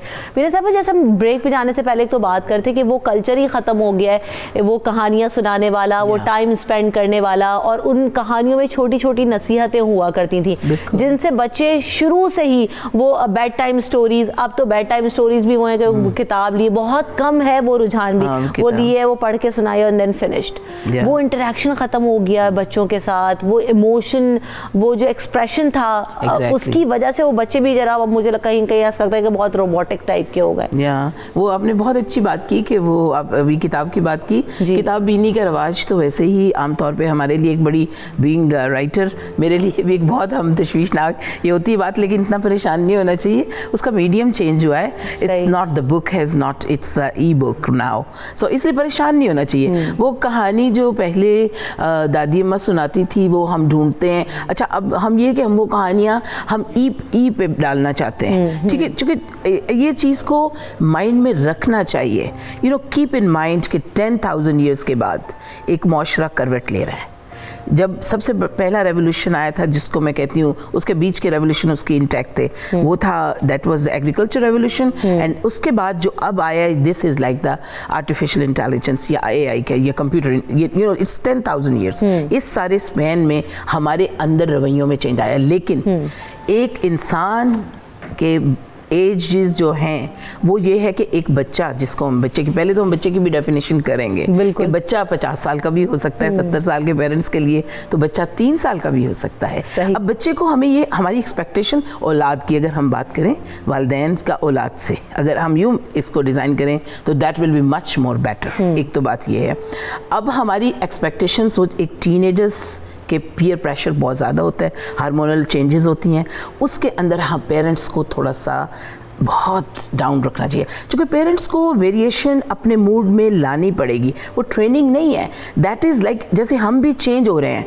आई वॉज 35 तो मेरा बच्चा 11 का था, आई वॉज 55 तो मेरा बच्चा 22 का था, मिसाल के तौर पे मैं कह रही हूँ। तो इसलिए हमें ये, you know, like both are suffering, you know, both एक ही सफ़र में उनका दोनों का सफ़र जारी है। हमारा बुढ़ापे की तरफ जारी है, उनका जवानी की तरफ जारी है। लेकिन अगर हम ये एक्सपेक्ट करें कि एक 22 साल के बच्चे या एक 30 साल का बच्चा, अगर उसको बच्चा आप कहते हैं या औलाद कह लें, अगर वो हमारे साथ मिसट्रीट करता है, ये भी एक हमारे, तो वो फिर वो इज़ एडल्ट है, ठीक है। 18 साल का भी एडल्ट है। मैं तो बल्कि कहती हूँ 13 बरस के बाद 17-18 बरस, मेरा पर्सनल, मैंने एक नज़्म लिखी थी कि वो इट वाज 18 बरस की उम्र में मुझे भी सरप्राइज़ हुआ था, यू नो, जब हमारा बच्चा हाँ को ना कहना सीख लिया मैंने। यानी माँ वो जो हाथ पकड़ के हमारा चलती थी, उसको मैं ना कह रहा हूँ, जिसने मुझे माँ कहना सिखाया। तो ये होता है, लेकिन उस वक्त आपके आंसू निकलते हैं, लेकिन आप उस टाइम पे आपके अंदर सब्र आना चाहिए। आपके पेरेंट के तौर पे, मदर के तौर पे, फादर के तौर पे आपके अंदर तहम्मुल आना चाहिए, क्योंकि आप बच्चे को अगर पीछे कर देंगे तो बच्चा आपसे बहुत दूर हो जाएगा। बिल्कुल, वो हमारा चैलेंज इज़ दैट। लेकिन सिंस वो जब आप उसको बहुत करीब लाएंगे, उसके फ्रेंड्स को देखेंगे, सब करेंगे कि वो एनवायरनमेंट में रह रहा है, फिर वो जो आपके सामने प्रोडक्ट जिसको अभी कह रहे थे कि बच्चों का प्रोडक्ट नहीं होते, बच्चे हमारा एसेट है। बिल्कुल, बच्चे तो हमारी विरासत है, यानी हमारी जेनेटिक्स है। तो हम उस जेनेटिक्स को हम परे नहीं, ये घर बार हमारी विरासत नहीं है, दिस इज हमारी, ये हमारा जीनोम है जिसको हमें कैरी करना है आगे। बिल्कुल, तो ये है जी। तो इस पर ही यकीनन मेहनत तो बहुत करते हैं वालिदैन, अपनी तरफ से कोशिश भी भरपूर करते हैं। सरवत आपा, जहाँ पर हम वालिदैन की बात कर रहे हैं वहाँ पर बच्चों का साथ साथ बहुत सारे वालिदैन, एक तो फैक्टर यही है, मैं आपसे जानना चाहूँगी कि बहुत सारे लोग जो डॉक्टर इमरान भी बात करते हैं कि घर में ऐसा माहौल ही नहीं है, घर में ऐसे मामलात ही नहीं है कि वो बच्चे उसको देखकर एडॉप्ट करें और पनप सकें। जहाँ तक हम बात करें कि नमाज़ें पढ़ने की बात है या कुरान पाक को पढ़ के उसको फॉलो करने की बात है, हमें तो बहुत सारी सीख उसी से मिल जाती है। लेकिन कहीं कहीं इस पर भी आप नज़र रोशनी डालिएगा, लेकिन साथ साथ कहीं ये भी चीज़ मैं देखती हूँ कि माँ बाप तो बहुत ज़्यादा नमाज़ें भी पढ़ रहे हैं, बच्चों को कह भी रहे हैं, लेकिन वो बच्चे उस तरीके से उसको अडॉप्ट ही नहीं करते, सुनते ही नहीं है। उसके लिए क्या कहें, उनके लिए वो माँ बाप फिर क्या करें आपा? देखिए, सबसे पहली बात तो ये है कि मैं, जैसे कि अभी मैं आपके फाजिल मेहमानों की मैंने गुफ्तगू को सुना, औलाद और वालिदैन के दरमियान में एक राब्ता ज़रूरी है। हमारे यहाँ पहले रोज़ाना बच्चे पॉकेट मनी मांगा करते थे और वालिदा अपने बैग से निकाल के देती थी या वालिद अपनी जेब से निकाल कर दिया करते थे। कम से कम वालिदैन में और औलाद के दरमियान में इंटरेक्शन था। अब क्या हुआ कि जी वो महीने के महीने पॉकेट मनी मिल जाया करती है, वो जो 30 दिन एक बात करने का मौका उनके पास था, वो बात करने का मौका भी हमने खुद ख़त्म कर दिया। तो सबसे पहली बात तो ये कि हमारे वालिदैन के दरमियान में, बच्चों के दरमियान में आपस में राब्ता नहीं है। दूसरी बात यह कि वालिदैन बहुत ज़्यादा नमाजी हैं, बहुत ज़्यादा परहेजगार हैं, मगर औलाद वैसी नहीं निकल रही। तो हमारे पास वैसे इस्लामी तवारीख़ और रिवायात में भी बहुत सारी मिसालें मौजूद हैं। हज़रत नूह अलैहिस्सलाम का बेटा जो था 1000 साल तबलीग के बावजूद भी वो अजाब में गिरफ्तार हो गया और हज़रत नूह अलैहिस्सलाम के सफ़ीने में नहीं आ सका। हज़रत लूत की बीवी जो थी वो अजाब की मुस्तहक रही और वो अल्लाह के पैगंबर थे, अल्लाह के नबी थे, मगर वो उनको ना बचा सके। तो एक मिसाल तो यह है, लेकिन इसके अलावा भी नहीं मायूस है इकबाल अपनी किश्ते वीरान से, ज़रा नम हो तो ये मट्टी बड़ी ज़रख़ेज़ साक़ी। बहुत सारे हमारे पास ऐसे अवामिल मौजूद हैं कि जिनको अगर हम बरूए कार लाएँ तो इंशाअल्लाह ताला हम बहुत कुछ कर सकते हैं। बिल्कुल यकीनन कर सकते हैं। आप आपकी बात काट रही हूं, साथ कॉलर मौजूद है, उनका सवाल भी ले लेते हैं, साथ में फिर शामिल गुफ्तगू हो जाएगा। मुहिद्दीन साहब हमें कॉल कर रहे हैं सऊदी अरब से। अस्सलाम वालेकुम। चलिए कॉल ड्रॉप हो गई। आप कंटिन्यू कीजिएगा। आप कह रही थी कि जनाब यकीनन बहुत सारे अवामिल ऐसे हैं जिनको ओवरकम करने की ज़रूरत है, जिनको बच्चों को ट्रेन करने की ज़रूरत है, और ख़ास तौर पर अगर छोटी एज में वो काम कर लिए जाएं तो आगे जाके बहुत सारी आसानियां पैदा हो जाती हैं। और बच्चों के लिए तो वालिदैन ही रोल मॉडल होते हैं। जब वो ठीक होंगे तो आगे जाके बच्चे भी उनको फॉलो करेंगे। देखिए, मैं जिस बात पर बात कर रही थी वो ये कि बिस्मिल्लाहिर्रहमानिर्रहीम अगर हम कम से कम दिन में 365 मरतबा पढ़कर एक पानी की बोतल पर फूंक दें और घर के तमाम अफराद वही पानी पिए तो इंशाअल्लाह ताला अंदर से गुस्सा कम होगा और उनके अंदर एक मेहरबानी वाली सिफत पैदा होगी। इस तरह से बहुत सारी दुआएं हमारे पास मौजूद है, कुरानी दुआएं भी मौजूद हैं। लेकिन अपने बच्चों को ये याद दिलाने की ज़रूरत है कि रब्बुल आलमीन फरमाता है कि अपने वालिदैन पर एहसान करो, यानी जो उन्होंने किया है वो ना करो कि उन्होंने तुम्हें मेहनत से पाला पोसा परवरिश की, वो ना करो, बल्कि एहसान करो, यानी उससे बढ़कर उससे ज़्यादा करो। देखिए, शादी का मकसद हमेशा होता है कि एक सालेह नस्ल को माशरे के हवाले करना। शादी धूम धड़के का नाम नहीं है, शादी रसूमात का नाम नहीं है, बल्कि शादी एक इलाही फरीज़ा है और जो खुदाई फरीज़ा है उसके बाद जो एक सालेह नस्ल आपके पास आएगी उसको नेक तरीके से पाल पोस कर परवान चढ़ाकर और उसको माशरे के हवाले करना है। यही वजह है कि अगर वालिदैन दुनिया से गुजर भी जाते हैं और औलाद कोई ऐसा काम करती है जो कि माशरे के लिए नुकसानदेह होता है तो उनके वालिदैन को आलम बरज़ख में उसका अजाब झेलना पड़ता है। और इसी तरीके से अगर औलाद कोई ऐसा काम करती है कि जो कि वालिदैन अगर अजाब में भी वहाँ पर मुब्तला हो, जिस तरीके से हमारे पास एक वाक़या भी मौजूद है कि अल्लाह के रसूल सल्लल्लाहु अलैहि वसल्लम एक कब्रिस्तान से गुजर रहे थे और वहाँ से गुजरते हुए कहा कि जल्दी यहाँ से गुजर चलो, इसलिए कि इस वक्त साहिब कब्र के ऊपर अजाब नाजिल हो रहा है। और जब वहाँ से वापस आए अपने अपने असहाबे कराम के साथ, तो कहा कि यहाँ पे रुक जाओ, इस वक्त रहमत परवरदिगार नाजिल हो रही है। लोगों ने कहा कि या रसूलुल्लाह सल्लल्लाहु अलैहि वसल्लम, अभी जाते हुए कैफियत कुछ और थी और आते हुए कैफियत कुछ और है। कहा कि इस शख्स का एक छोटा सा बच्चा था, आज उसे पहली मरतबा मकतब में ले जाया गया, वहाँ पर उसको उस्ताद ने पढ़ना सिखाया कि कहो बिस्मिल्लाहिर्रहमानिर्रहीम, और उसके बाद जब बच्चे की ज़बान पर ये जारी हुआ तो रहमत परवरदिगार जोश में आ गई। कहा कि ये बच्चा मुझे रहमान और रहीम जैसी अजीम सिफात से याद करे और इसके वालिद की कब्र के ऊपर अजाब रहे, लिहाजा रब्बुल आलमीन ने उस अजाब को रहमत से तब्दील कर दिया। बिल्कुल वही है ना कि आपा के बच्चे तो वालिदैन के लिए सदका जारिया होते हैं, और अगर उनकी अच्छी तरबियत हो और वो अच्छी शख्सियत के तौर पर रहें और सारे इक़दार को फॉलो करें तो उनके लिए तो फिर आखिरत में भी जो है वो बहुत ज़्यादा आसानियाँ वो बच्चे बनते हैं। सुबह सवेरे पाकिस्तान, सुबह सवेरे पाकिस्तान।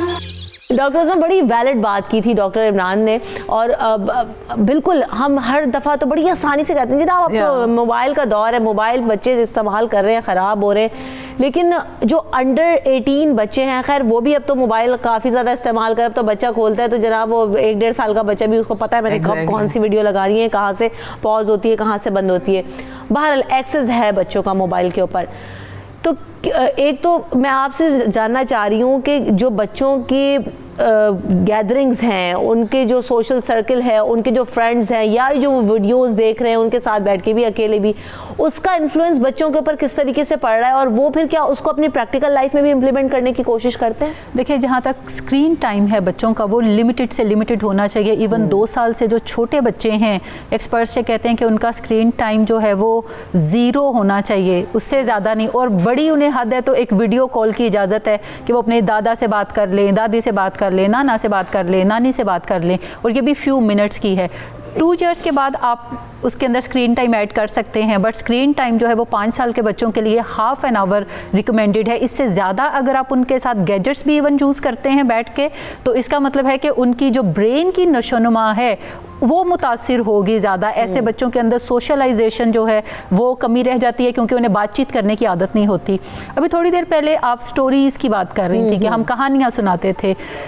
पेरेंट्स के लिए ये ज़रूरी नहीं कि वो हमा वक्त अपने बच्चों के साथ साथ रहें, लेकिन पेरेंट्स के लिए आज भी क्वालिटी टाइम को स्पेंड करना बहुत ज़रूरी है। और क्वालिटी टाइम अगर 10 to 20 मिनट्स भी कोई माँ या कोई बाप अपने बच्चे के साथ टाइम स्पेंड करता है जिसमें कोई गैजेट इन्वॉल्व नहीं है, आप वीडियोस नहीं देख रहे, आप उससे बात कर रहे हैं, उसके इंटरेस्ट पे बात कर रहे हैं, जो वो करना चाह रहा है उसके बारे में देख रहे हैं, सो आप कनेक्ट करते हैं अपने बच्चे के साथ। और इसी दौरान आप अपने बच्चे को बताते हैं कि वो आपके लिए अहम है, आप उससे प्यार करते हैं और आप उसके साथ वक्त गुजारना पसंद करते हैं। ये चीज़ जो है वो पेरेंट्स और बच्चों को आपस में कनेक्ट करती है। एक दूसरी बात कि हमें बड़े जो हैं वो मॉडल हैं अपने बच्चों के लिए, और बच्चे जो हैं या वो टीनेजर भी हैं तो वो अपने पेरेंट्स को देख के सीखते हैं। वो नहीं करते जो आप उन्हें खूबसूरत नसीहतें करते हैं, वो करते हैं जो आप उन्हें करते हुए नज़र आते हैं। अगर आपका फ़ोन पे इस्तेमाल बहुत ज़्यादा है तो आप अपने बच्चों को लाख मना करें, उनका इस्तेमाल भी ज़्यादा होगा। डॉक्टर साहब के पहले आप अपने आप को ठीक करें, अपनी जो चीज़ें हैं उनको कंट्रोल करने की कोशिश। आप कोई भी चीज़ अपने बच्चों के बिहेवियर में देखना चाहते हैं, पहले आप खुद करना शुरू कर दें, आपके कहे बगैर ही बच्चे करना शुरू कर देंगे। बिल्कुल, क्विकली इसको कंक्लूड करने की कोशिश करते हैं। मीरा साहब आप क्या कहेंगी, क्विकली मुझे बताएंगे क्या अब इसको हम। मैं तो यही समझती हूँ कि सारी बातें बहुत सी हैं कर सकते हैं, लेकिन मैं समझती हूँ कि हमें फिल्म और ये ज़रूर करना चाहिए। जैसे अभी हम स्क्रीन टाइम की बात करें, हमें फैमिली टाइम आना चाहिए। You know we must have to have a family time जिसमें हम सिर्फ फैमिली हो, and then we talk and we expression, यानी जैसे पहले बातें सुनते थे इसलिए एक दूसरे की बात सुने और उसमें फ्रीडम होनी चाहिए, फ्रीडम ऑफ स्पीच। बिल्कुल जी सरवत आप क्या कहेंगी? मैं सिर्फ ये कहना चाहूँगी कि दुआ का दामन कभी भी हाथ से नहीं छूटना चाहिए और अल्लाह ताला से दुआएं करते रहना चाहिए। दुआएं तकदीरें बदल देती है, दुआएं मुश्किलात को आसान कर दिया करती हैं। आप दुआ कीजिए और माँ की दुआ तो औलाद के हक़ में सीधी अर्शे इलाही पर जाती है। बल्कि कहते हैं कि वालिदैन दुनिया से भी चले जाएँ तो भी वो अपनी औलाद के लिए दुआ करते रहते हैं। तो हमें दुआ के ज़रिए कोशिश करनी चाहिए कि हम अल्लाह ताला के दी हुई इस आजमाइश में, इस इम्तिहान में सुरखरू हों और अल्लाह ताला के हुजूर में उससे ही अमानत की हिफाजत कर सकते हैं। बिल्कुल। डॉक्टर इमरान आपकी क्या राय है? जब तक मेरे बच्चे बालिग नहीं हो जाते, दुनिया और आखिरत का कानून मुझ पर ही लागू होता है और मुझे ही जवाब देना है। तो अगर जब मुझे मालूम है कि जवाब मुझे ही देना है, तो इसके मतलब है कि इस अमल का जिम्मेदार भी मैं ही होऊंगा।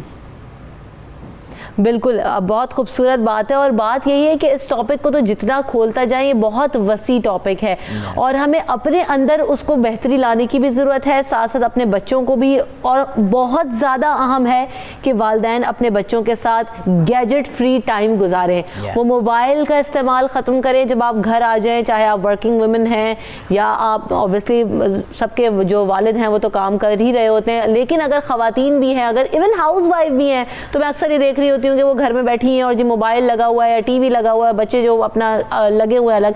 तो इसे बहुत कम करने की ज़रूरत है, ताकि वो जो आपकी बताई हुई चीज़ें हैं, आइंदा जब वो आगे उनको फॉलो करेंगे तो वो आपको ही पे ऑफ करना तो शायद मुझे नहीं इस्तेमाल करना चाहिए, क्योंकि वो हमारी एक्सपेक्टेशंस भी गलत हैं। तो हमें चाहिए कि हम उनको भी अपना जो माइंड सेट है उन्हें चेंज करें, जो गैप है उसे ख़त्म करें, फैमिली टाइम को इंक्रीज़ करें, तो ही बहुत सारी बेहतरी आगे आने वाली ज़िंदगी में ना सिर्फ आपके बच्चों की ज़िंदगियों में आएगी, आपकी अपनी ज़िंदगी में भी आएगी। और आप देखिएगा कि आपके जो गिले शिकवे अपने बच्चों से वो सब दूर होते नजर आएंगे। बहुत बहुत शुक्रिया सरवत, आप मेरे साथ मौजूद थी, डॉक्टर इमरान मौजूद थे, बीना साहिबा आपने वक्त दिया, डॉक्टर उस्मा आपने वक्त दिया। बहुत सैर हासिल गुफ्तगू, बीइंग अ पेरेंट मैंने खुद बहुत कुछ आज सीखा है। Thank you so much. कल दोबारा हाजिर होंगे नए टॉपिक्स के साथ, नई उमंगों के साथ, नए जज्बे के साथ, नए दिन के साथ। अपने फीडबैक से ज़रूर हमें आगाह कीजिएगा, हमें अपनी दुआओं में याद रखिएगा। रमशा कंवल और 92 न्यूज़ की टीम को दीजिए इजाज़त। अल्लाह ने के बाद।